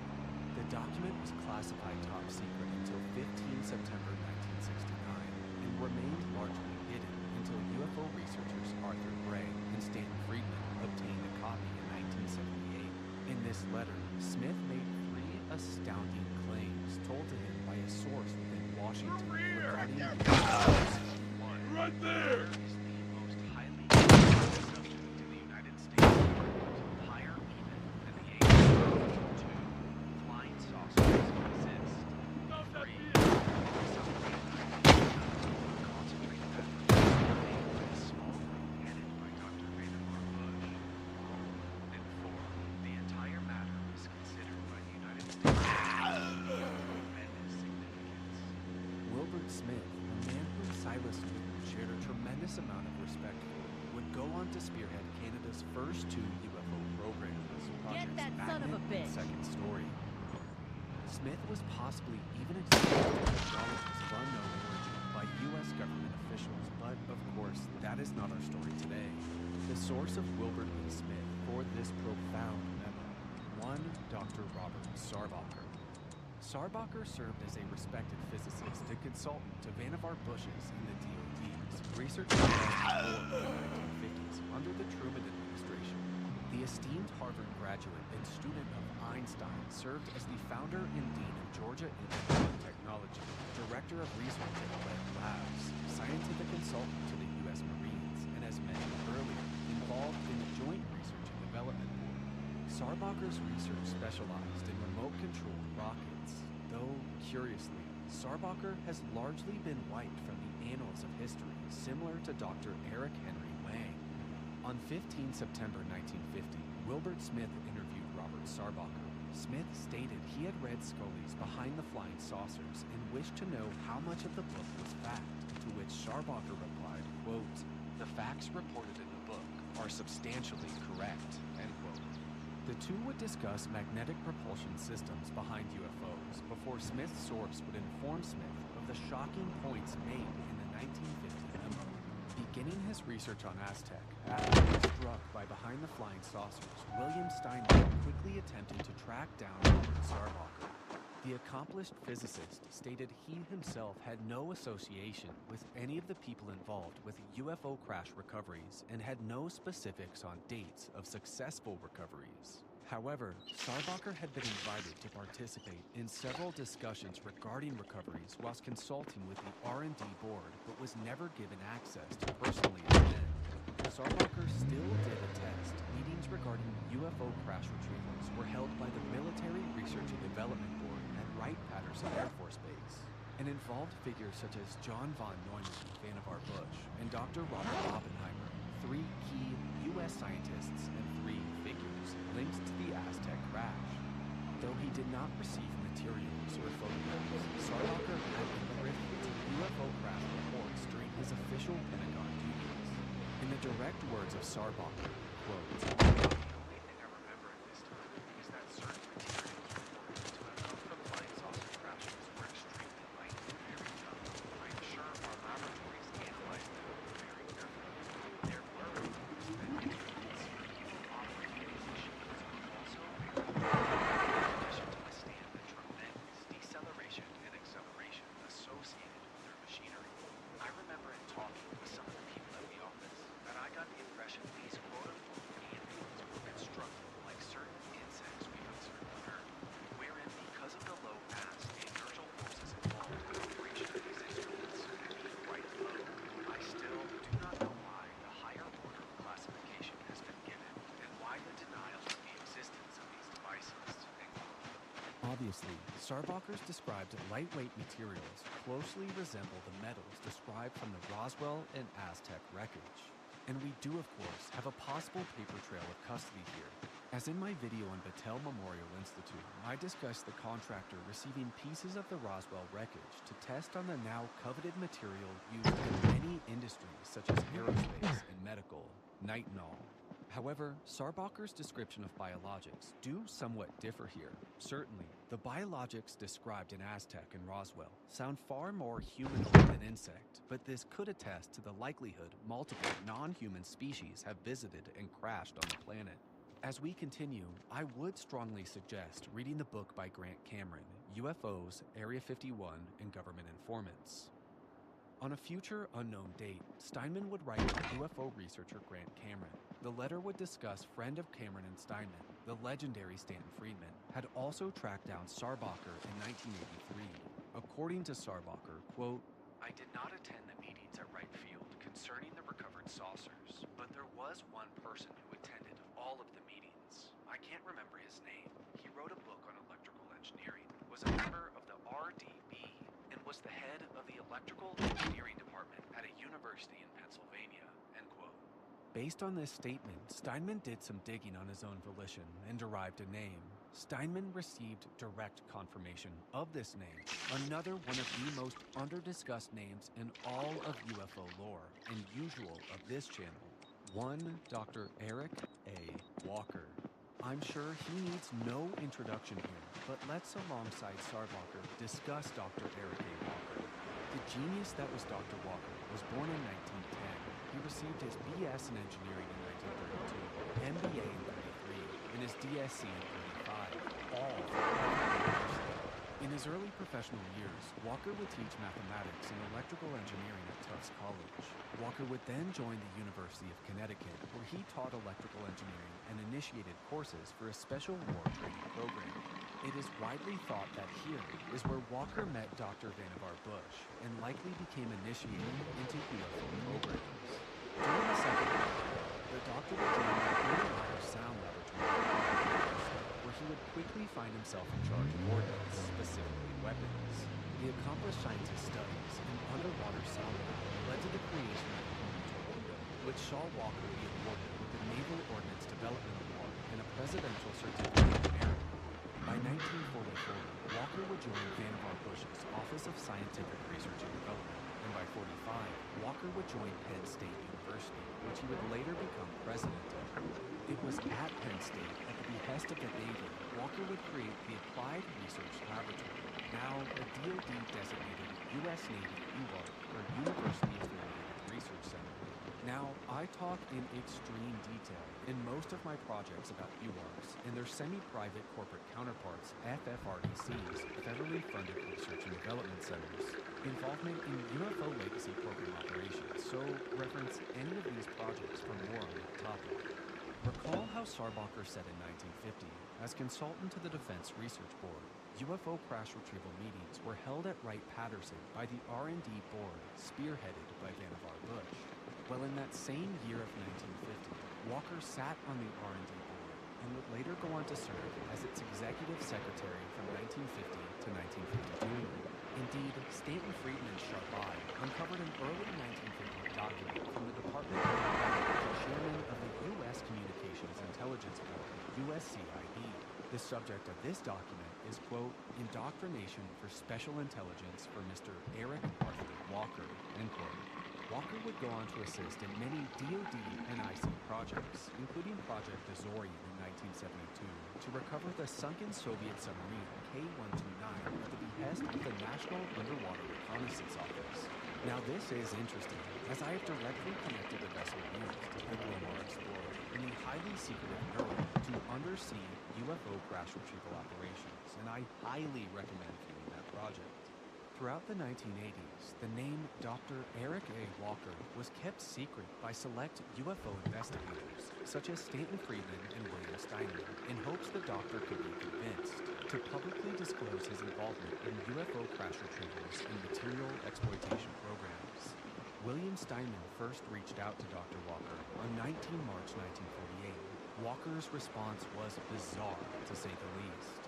Dr. Walker typed on the lower portion of Steinman's sent letter, and the doctor even cut off Steinman's return address and stamped it on the front of his envelope. The correspondence read in all caps, Stop. Don't try and find me. I came on that machine. I will leave May 15. Ergo, quiet, quiet, quiet. Steinman would attempt to contact Walker again on 31 May 1984 with no response. But on 30 August 1987, the ever-persistent Steinman would call Walker, and to his surprise, Walker answered. Straight to the punch, Steinman told Walker he wished to speak on meetings at Wright-Patterson in 49 to 50 concerning military recoveries of flying saucers and their occupants. Just as shocking as Walker was answering the call, he would state, quote, Yes, I attended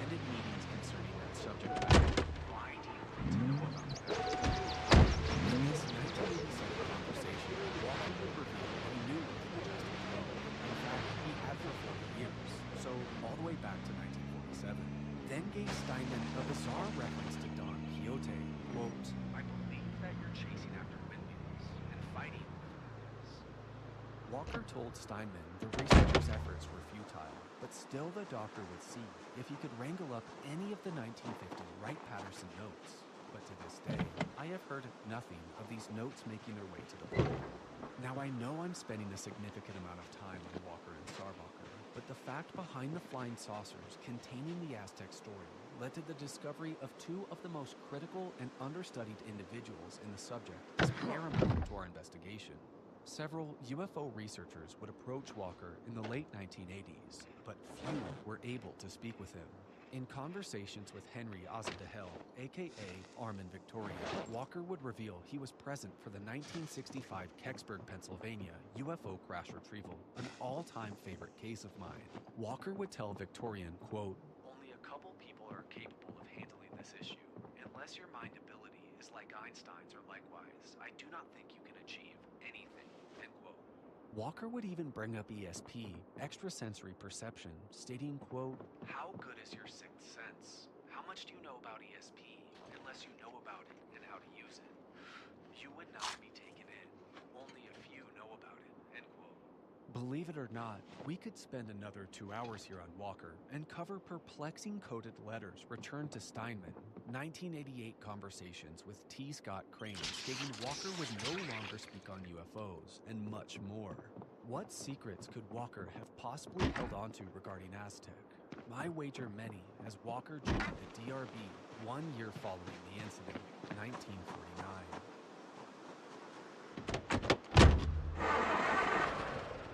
Integral to Steinman's 1986 reconstruction of the Aztec retrieval is the Interplanetary Phenomenon Unit, or IPU as we will call it from here on out.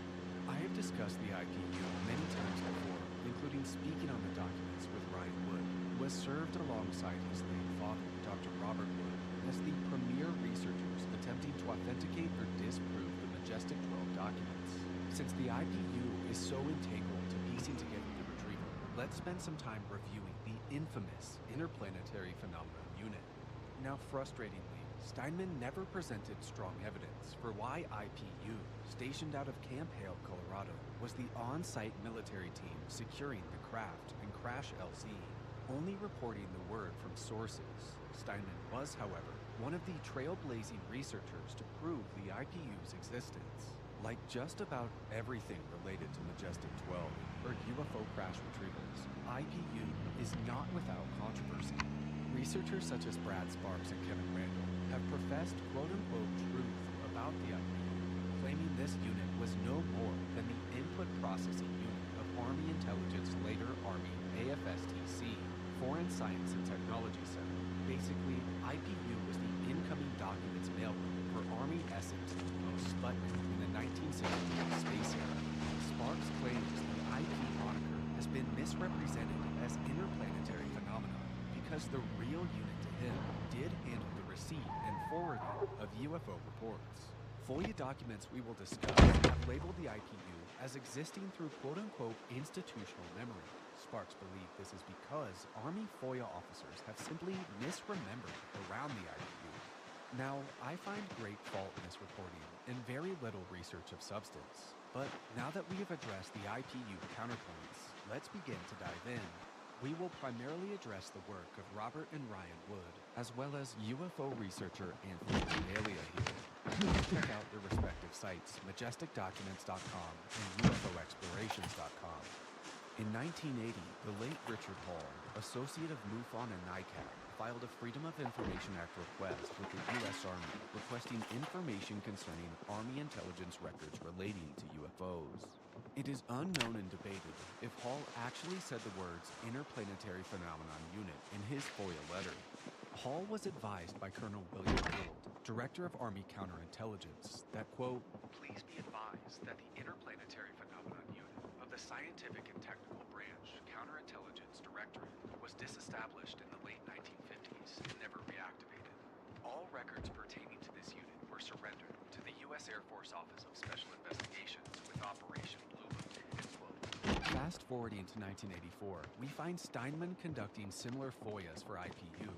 Steinman was additionally told the IPU was disestablished and all records were transferred to USAF in the late 50s. According to Lieutenant Colonel Lance Cornine, the IPU was formed as an in-house project as an interest item for an Assistant Chief of Staff for Intelligence. The IPU was never a unit or formally recognized mission or authority. Only through institutional memory did the Army CIC have any recollection of the IPU. Let's fast forward again to 1987 to above top secret author Timothy Good, who filed similar FOIAs. Good was given the exact same spiel as Steinman and Hall. Good was given the same spiel as Steinman and Hall. So what can we learn from these FOIAs? A. The Army confirmed with the Army Department of Counterintelligence there was in fact an Interplanetary Phenomenon Unit, or IPU. B. The IPU was disestablished in the late 1950s. C. The IPU records were quote-unquote surrendered to the Air Force in conjunction with Project Blue Book. D. The unit was a quote-unquote in-house project as an interest item for an unnamed Assistant Chief of Staff for Intelligence. E. The unit lacked formal function, mission, or authority. F. It is only through quote-unquote that the Army knows of the IPU's existence. If IPU records were given over to Project Blue Book, why are there no records of IPU in Blue Book's many reports? With the Army's response, it is clear there is recollection of IPU, but the Army CIC is not forthcoming about information or records. Years later, CUFON, or the Computer UFO Security, received a reply from AFOSI that IPU material had been destroyed, but offered no further information. This contradicts Army reports the IPU maintained no records. Some further intriguing breadcrumbs have been reported by Anthony Bragalia. The Defense Central Index of Investigations, DCII, is a DoD automated control index that identifies and reports on investigations conducted by all DoD investigative agencies. Essentially, this served as the most complex and comprehensive acknowledged military and intelligence data center in existence. In the early 1980s, researcher John Frick became aware of DCII computer printouts made under the command of the legendary General Douglas MacArthur that related to UFO sightings and investigations. The first line of the short printout read, quote, 01 Interplanetary Phenomenon. I have not seen this printout reproduced, but if real, fully destroys the IPU counterargument proposed by Brad Sparks. Frick even stated some of his sources, such as the former AFOSI agent Rudolph M. Schellmar, revealed that MacArthur's IPU files were indeed transferred in 1962 to AFOSI. Perhaps IPU really did operate under MacArthur. After all, the general would discuss quote-unquote interplanetary war in 1955 and 1962 addresses. Remember here, Army FOIA stated an IPU was an interest item for a Joint Chief of Staff for Intelligence, aka the G2. MacArthur's G2 was Colonel Charles A. Willoughby, who later became Chief of MacArthur's intelligence staff. Willoughby also retired as a Major General. Regalia reported Willoughby was even equated with the legendary Philip J. Corso. However, researchers such as Timothy Good suggest the IPU did not operate directly under MacArthur, but by someone from even higher rank, MacArthur's immediate superior, General George C. Marshall, Army Chief of Staff and later U.S. Secretary of Defense. George C. Marshall is additionally considered by the Woods as the origin for the IPU. And remember, William Steinman reported Marshall himself mobilized the IPU for the Aztec retrieval. Now let's move into discussing the IPU as it appears throughout the Majestic documents. I'm going to skip over Thomas Cantwell, the enigmatic self-proclaimed IPU member who gave several Majestic document drops to Timothy Cooper. So if you want to learn more about him, go watch my Majestic Documents investigation with Ryan Wood. If you are wondering why I am mentioning Majestic documents at all, I additionally recommend watching that same piece. Within the Majestic documents are two files alleged to be records from the IPU themselves. The Interplanetary Phenomenon Unit Field Order, dated July 1947, given to Tim Cooper by Cantwell via UPS between 1993 and 1996, as well as the IPU report dated July 1947, given to Cooper from Cantwell personally in July of 1995. Now, the quote-unquote leak dates of these IPU documents should put to bed any theory Steinman took the IPU reports at face value and constructed his Aztec case around the two documents. Alongside of the two alleged internal IPU documents, there are several majestic documents that mention the IPU. These include a 5 March 1942 memo from George Marshall to President Franklin D. Roosevelt discussing the recovery of an unidentified airplane following the infamous 1942 Battle of Los Angeles. Marshall says in this disputed document the craft was likely of interplanetary origin and suggested a special intelligence unit be created for further investigation of the phenomenon. But let's start here with the short IPU field order dated 4 July 1947 and marked top secret. The one-page memo directs a commanding officer to take a counterintelligence team to a UFO crash site and report to the G2 at Condren Field, New Mexico, which is, of course, Roswell. The commanding officer was to take a non-commissioned OIC, an aeronautical engineer, a scientist, a security officer, and a medical doctor, and to provide a report by the 28th of July. The IPU report, dated 22 July 1947, gives us far more to work with. And let's break this down a little bit, as I have connected this document to various crash retrievals in the past. The intelligence assessment references recovery of multiple fallen objects from 4 to 6 July 1947. This possibly lends credence to Roswell featuring multiple UFO crash retrievals. Now, the document was prepared by the Army IPU, Scientific and Technical Branch, Counterintelligence Directorate at the behest of G2, the exact same descriptors of IPU given to 1980s researchers from FOIA. But to play devil's advocate, this document released in 1995, so if it is a hoax, the authors of the hoax could have easily copied known IPU details from researchers such as Steinman and Hall. What interests me here, though, is mention of a special radiobiological team accompanied by an SED and security detail from Sandia National Labs under orders from Colonel Hasbrow. Armed Forces Special Weapons Project being ordered to secure the immediate area surrounding the Roswell crash site. Select scientists from the Atomic Energy Commission were amongst this team, including Dr. J. Robert Oppenheimer, father of the atomic bomb, an accused member of the Aztec crash by Steinman a little less than 1 decade earlier. But that's not all. The IPU also stated Dr. Detlev Braun was in charge of biologic autopsies, just as in the Aztec case. The document states President Truman would be given a limited briefing on the incident by General Hoyt Vandenberg, but that General Eisenhower, later president, would actually be shown the recovery of the wreckage. According to Majestic Documents lore, the 1952 Eisenhower briefing document disclosed details of Roswell to Eisenhower. If he had already been briefed by IPU, why the double briefing? Well, this could be explained as the illustrious MJ-12 was established according to the Eisenhower briefing document later in September 1947, so the double briefing makes sense. The ties between Aztec, Roswell, IPU, and MAJ-12 are indeed intriguing, as the IPU report states George Marshall was the only cabinet member to date to know about crashed UFOs, but that Secretary of Defense James Forrestal would be briefed on certain aspects. In MAJ-12 lore, Truman and Forrestal engaged in September 1947 meetings to establish the Majestic 12. To learn more about Forrestal and his untimely demise, I also, again, recommend watching my MAJ-12 video. Just as in the Aztec case, recovered craft were stored at Los Alamos, and access was gatekept by one Lieutenant General Collins. Now, addressing point 9 in the document here, I have connected this to the 1974 Coyame, Mexico UFO crash retrieval, a fascinating and scintillating case.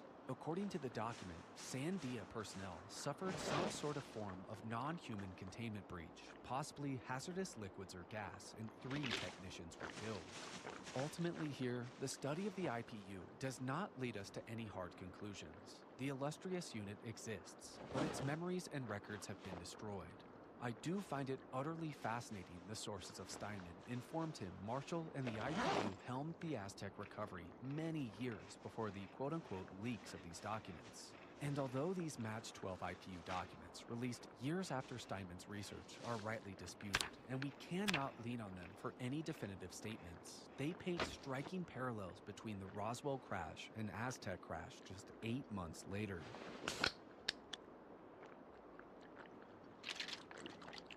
Like any good crash retrieval case before his passing, the legendary Leonard Stringfield wrote about, connected with sources, and reported on Aztec. Viewers of my channel will absolutely recognize I often celebrate Stringfield and his UFO crash retrieval status reports 1 through 7 as the best work on UFO crash retrieval operations, period. Stringfield was approached by Steinman in 1985 to write the foreword for the 1986 epic that is the ultra-rare UFO crash at Aztec, a well-kept secret. In his foreword, Stringfield wrote he was incredibly hesitant to re-engage with the case. Stringfield admitted he too had been conditioned that the case was nothing more than a hoax, schemed by Silas Newton and his dubious partner in crime, Leo Devour. Stringfield stated he was equally initially swindled by debunks presented by William or Bill Moore at a MUFON symposium in 1985. Moore would, around 1989, admit he was working with the U.S. intelligence community to sow disinformation into the subject of UFOs.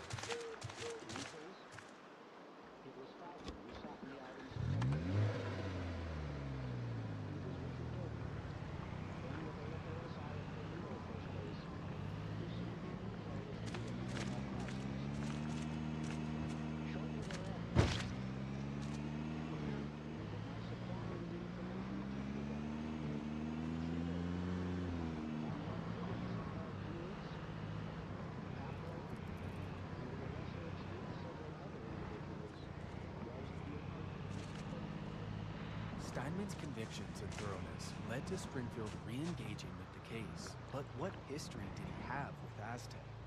Let's travel back to 1974, when Aztec had long been labeled a hoax due to the sketchy reporting of J.P.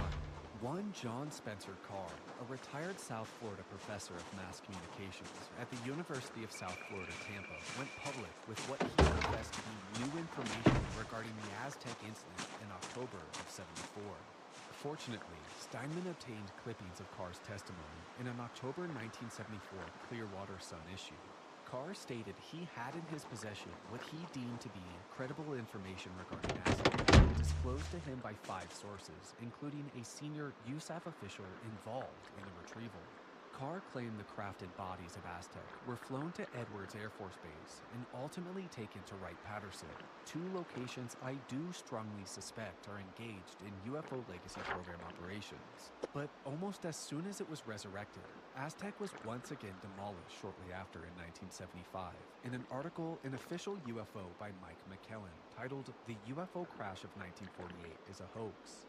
Admittedly, Carr did seemingly report many of the Aztec details incorrectly, or was confusing Aztec with another case, claiming a crash date of 12 February 48, claiming military men approached a 30-foot saucer with guns drawn, and the presence of 12 non-human bodies dead from decompression.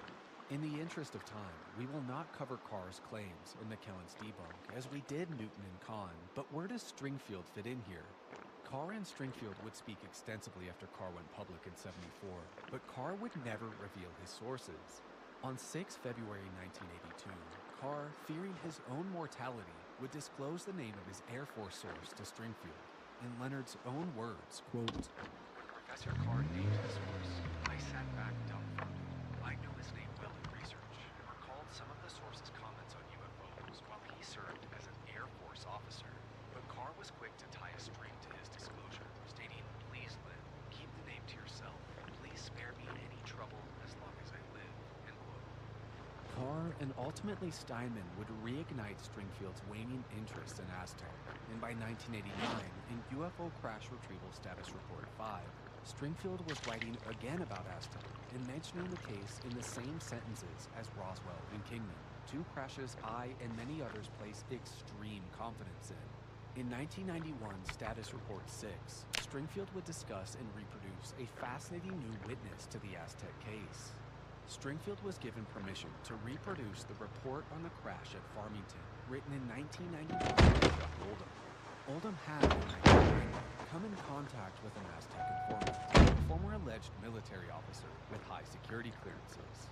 And together, the two published the witness's disclosures, as well as diagrams and images of the craft and biologics. The witness described accessing classified files discussing crashed alien craft and their occupants. Within the files, the witness stumbled upon what was an image of a perfectly intact, circular-shaped craft. lying tilted 5 to 10 degrees on one side on the ground in the desert. The craft was metallic, appearing similar to brushed aluminum. There did not appear to be a crater or ground surface disturbance caused by the impact. The report referenced to the image and craft in great detail. The witness claimed the report listed the craft was retrieved near the town of Farmington, New Mexico, just south of Aztec, prior to 1950. The report stated, but the witness was unable to confirm in the photographs, that the dome part of the saucer featured porthole-type features, though they were not made of any glass. Just like the Aztec story goes, one porthole had a puncture, the diameter of a pencil. The report listed the retrieval team tried diamond drills, acetylene torches, and more on the porthole, but nothing was able to damage the craft and porthole. This reminds me closely of the 1963 RB case I covered in UFO Whistleblowers Volume 2. And just like the rest of our Aztec testimonies, an accidental fiddling of the damaged porthole led to the craft opening. One point here, though, is at odds with the rest of our Aztec discussion. The witness claimed the craft was 30-something feet in diameter. The beings inside, according to Oldham's source, were 4-foot-tall humanoids, badly charred, wearing a strong woven fabric suit. The report author concludes the craft likely operated on magnetic or gravitational fields to travel great distances in a minuscule amount of time. What's going on, guys? It's Gerb, and if you're still here with me now, 2+ hours in, thank you so much for joining me, and I hope you enjoyed this investigation into Aztec. Now, if you've been with my channel for quite a while, you will probably recall all the way back over a year from now, probably, to my video on Robert Sarbacher, when I discussed Wilbert B. Smith and Sarbacher's meeting, and the two discussed behind the flying saucers, and I mentioned the Aztec case, and I said, well, I'm not so sure about the Aztec case. Well, since that time, there have been multiple individuals that I respect quite a bit who have talked about this case and said there's a little more than meets the eye than the JP Con debunk. And of course, with Ross Goldhart on Jesse Michaels saying Nat Kobitz directly or strongly inferred or directly told him that the Aztec case was real, I thought, well, now might be the time to dive in and give this case a fair a shake as possible. And, you know, if you're like me and arrive at similar conclusions, I do wager that this case likely happened. And I do wager it's a very complicated case, you know.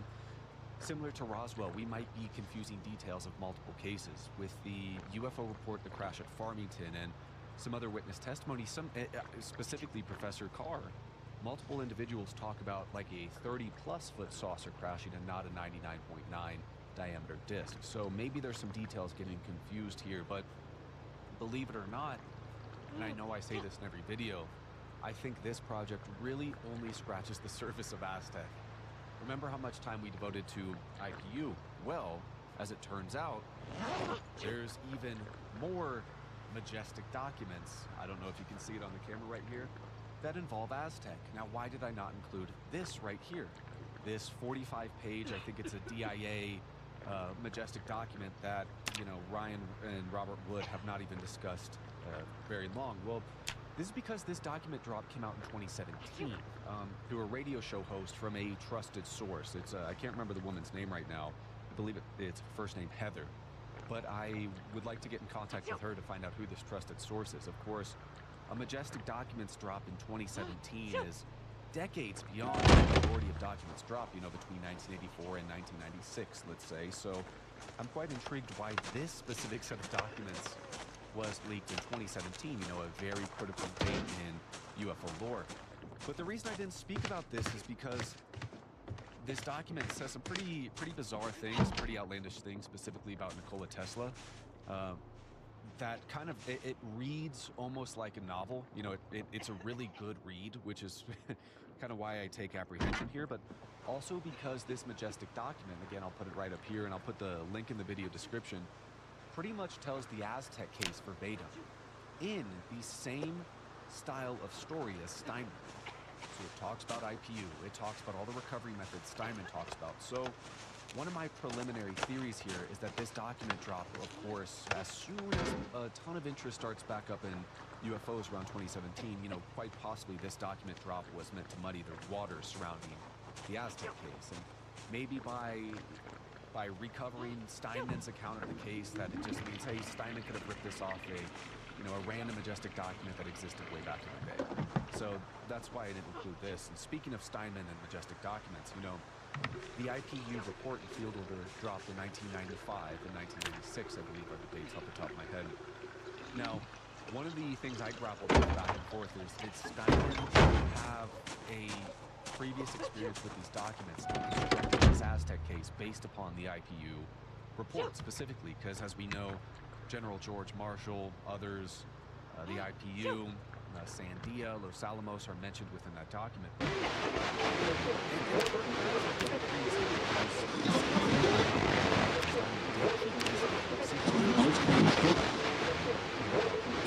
Perhaps there's a world in which that majestic document was released to some researchers back in the 80s, the IPU reports, and it was kept a little secret until Thomas Cantwell gave the documents to Timothy Cooper back in 1996, I believe the IPU report was. But I digress.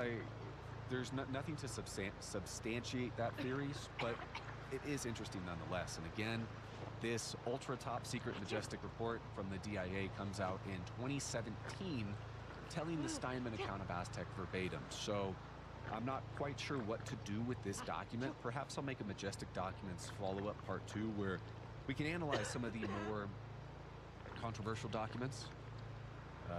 Project Aquarius, maybe this document, and some others. So maybe we'll do that in the future, but I'd like to know what you guys think about this video. I mean, I'll tell you what right now. I don't think I've ever said the word doodlebug so much in my life. It was pretty tough recording the script, trying to talk about magnetic anomaly detection devices and Carl Hyland and RSI. I mean, yeah, Geospatial Services Inc., GSI, my apologies, and try and say doodlebug with a straight face. But when I found Texas Instrument in 1980, their 30-year history, saying, hey, we pay respects to our doodlebuggers back in the day, I got a little bit more relaxed about saying such things. So I know in this video there was a lot of information discussed, and you know, if you're going to purchase one book or pursue one lead after this, I can't recommend enough buying the Ramses book that I have right here. The book is fantastic. It is exactly how I like to do research. All sources are always cited. There's a massive reference tab. There's numerous pictures. I mean, there's stuff I didn't even speak about in this video, such as the Ramses hiring, you know, various professionals who weren't even into UFOs to reconstruct how the Hart Canyon roads could have been used to transport the huge disc to Los Alamos. So, ton more groundwork in that book, and you know, I barely even scratched the surface with it. And of course, we got the big boy here. This certainly put a dent in my pockets. A pretty expensive book, but if I was going to do a video on Aztec, I needed the book. There's so much awesome artwork and some truly astonishing things written by Steinman here. I expressed it multiple times in the video, but I do have frustration. Steinman so cavalierly discusses as fact, hey, the IPU retrieved the disc, General George Marshall got the call, you know, Highlands, Oppenheimer, Vannevar Bush, they were all there at the site. Especially Scherer and Dr. Detlef Bronk, but doesn't give any, you know, references to his sources or even corroborating evidence. So, although he has a ton of exhibits throughout the book, and these include scanned documents, J.D. Kahn's debunk, Michael Kellen's debunk, Robert Carr's testimony, he does lack there. So that is my biggest critique of the book, but I do think it's excellent, especially the work on Dr. Eric Henry Wang. That is a thread that continues to persist in my research today. Who was Wang? Why can I find nothing about him besides the odd civil engineering tribute to him as he's passed, and solely his mention in Operation Upshot Knothole, which of course Arthur Stancil claimed he worked under Dr. Eric Henry Wang for the Kingman incident, and that Dr. Wang spearheaded the reverse engineering and retrieval efforts for that. So the parallels between Aztec, Roswell, and Kingman, I know I said in the video, are endless. These cases seem to be handled and executed, the recoveries, in an extremely similar manner. You can kind of tell with the Aztec case, what's interesting to me is different methods and approaches after the folly of including when that knucklehead Silas Newton started talking about the event. Did Carl Hyland discuss to Leo Gebauer and Silas Newton? Was he the informant of Aztec? Maybe. I know that Steinman really presses this, and I really applaud his theory there. But if we could just have tangible evidence that under Highland's company, Leo Gebauer worked there, or Gebauer and Highland worked together in Antarctica in the 30s, like Steinman said, the thesis would be so much stronger. I mean, even if we had evidence that Gebauer worked for Dr. Paul Scherer in the kind of cryogenic containment units meant to freeze the biologics, we'd have so much more to chew on there. And let me know what you think about the court case as well.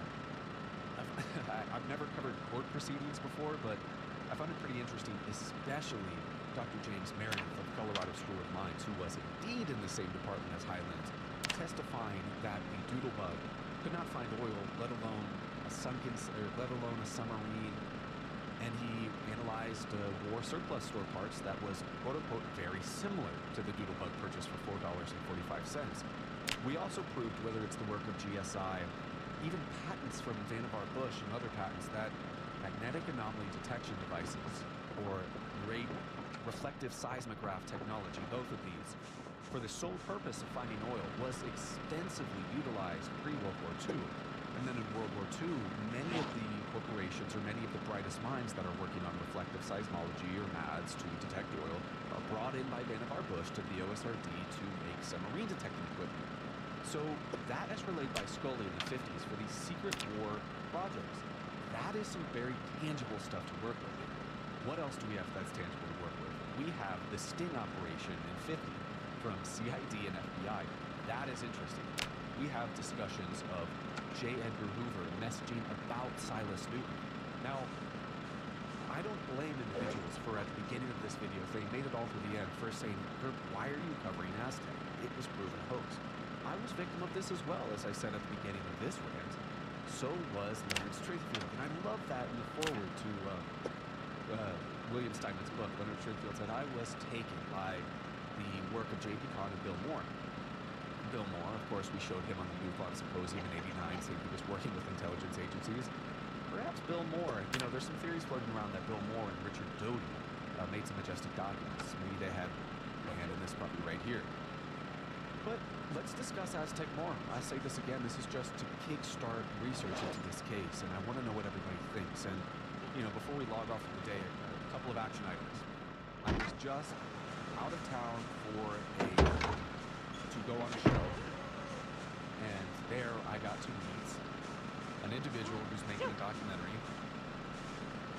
Got a signed poster here from Mr. Luigi, I think it's Venditilli, right? For Project Gravatar. I had been interested in this case, in this documentary, since I met Chris Ramsey back at the November hearings. And he was telling me all about, hey, I've been talking to Luigi, I've been paying attention to Gravatar, and there's going to be a lot they're talking about Bob Lazar in this new documentary. If you know anything about me, you'll know I've been infatuated with the story of Bob since I was a wee youngster. But I tend not to talk about Bob because I am so biased towards him, and I will always acknowledge that. More than anything, I want to believe Bob Lazar, so I tend to not be able to critically analyze pro or con statements with Bob, so I tend to keep him out. But I got to see some stuff with Project Gravatar, and guys, please be excited. This is awesome. This is exactly what I wanted from the Jeremy Corbell documentary. Luigi said to me, maybe I'm putting too much information. And guys, if you're watching this channel and made it here, we like too much information. So Project Gravatar is very strict on reducing drama, following especially names, full names. You might have heard some names associated with Bob's case, but we're talking full names and identified individuals. And the photorealistic recreated S4 is something to behold. That is wicked, wicked, wicked cool. So yeah, if you see my wall, you already see the sports model drawn by Bob and the propulsion system by Bob. Now I'm going to have the signed Project Gravatar poster by Bob, so it's turned into a bit of a Volkanovsky and Bob shrine. If anybody has some awesome artwork they would like to send in, please let me know, and I'll give you kind of like a P.O. box or a shipping address, because I would love to hang up some diagrams, some contact uapgurb@gmail.com or uapgurb@protonmail.com. Let's get that started, because I want to feature some more artwork. Channel-wise, I got some huge stuff coming up for the channel that I'm pretty excited about. a lot of huge projects like this. It seems like every project I make these days, I can't really get it under an hour and 45 minutes, so we'll just keep rolling with that. I got some good ideas in the tank, and some good stuff coming up outside of the channel too, and stuff around the channel. So please keep up with that. Remember, guys, I do have a Patreon. I'd love if you went and subscribed and gave me money every month.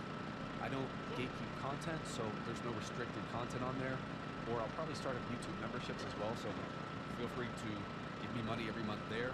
I don't gatekeep content, so only give what you think the channel is worth, but if you're not going to do that, totally fine. Please at least like and subscribe to the video. Give me a comment what you think. I am just thrilled that everybody is here watching, and I'm incredibly blessed to have people watching the videos, making it all the way through, so thank you so much. And again, let me know what you thought about the Aztec case. This is just a game of me talking about it, so with that being said, remember to like and subscribe. Let me know what you think, and I will see everybody on the next show. Thank you so much. Bye.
Achoo!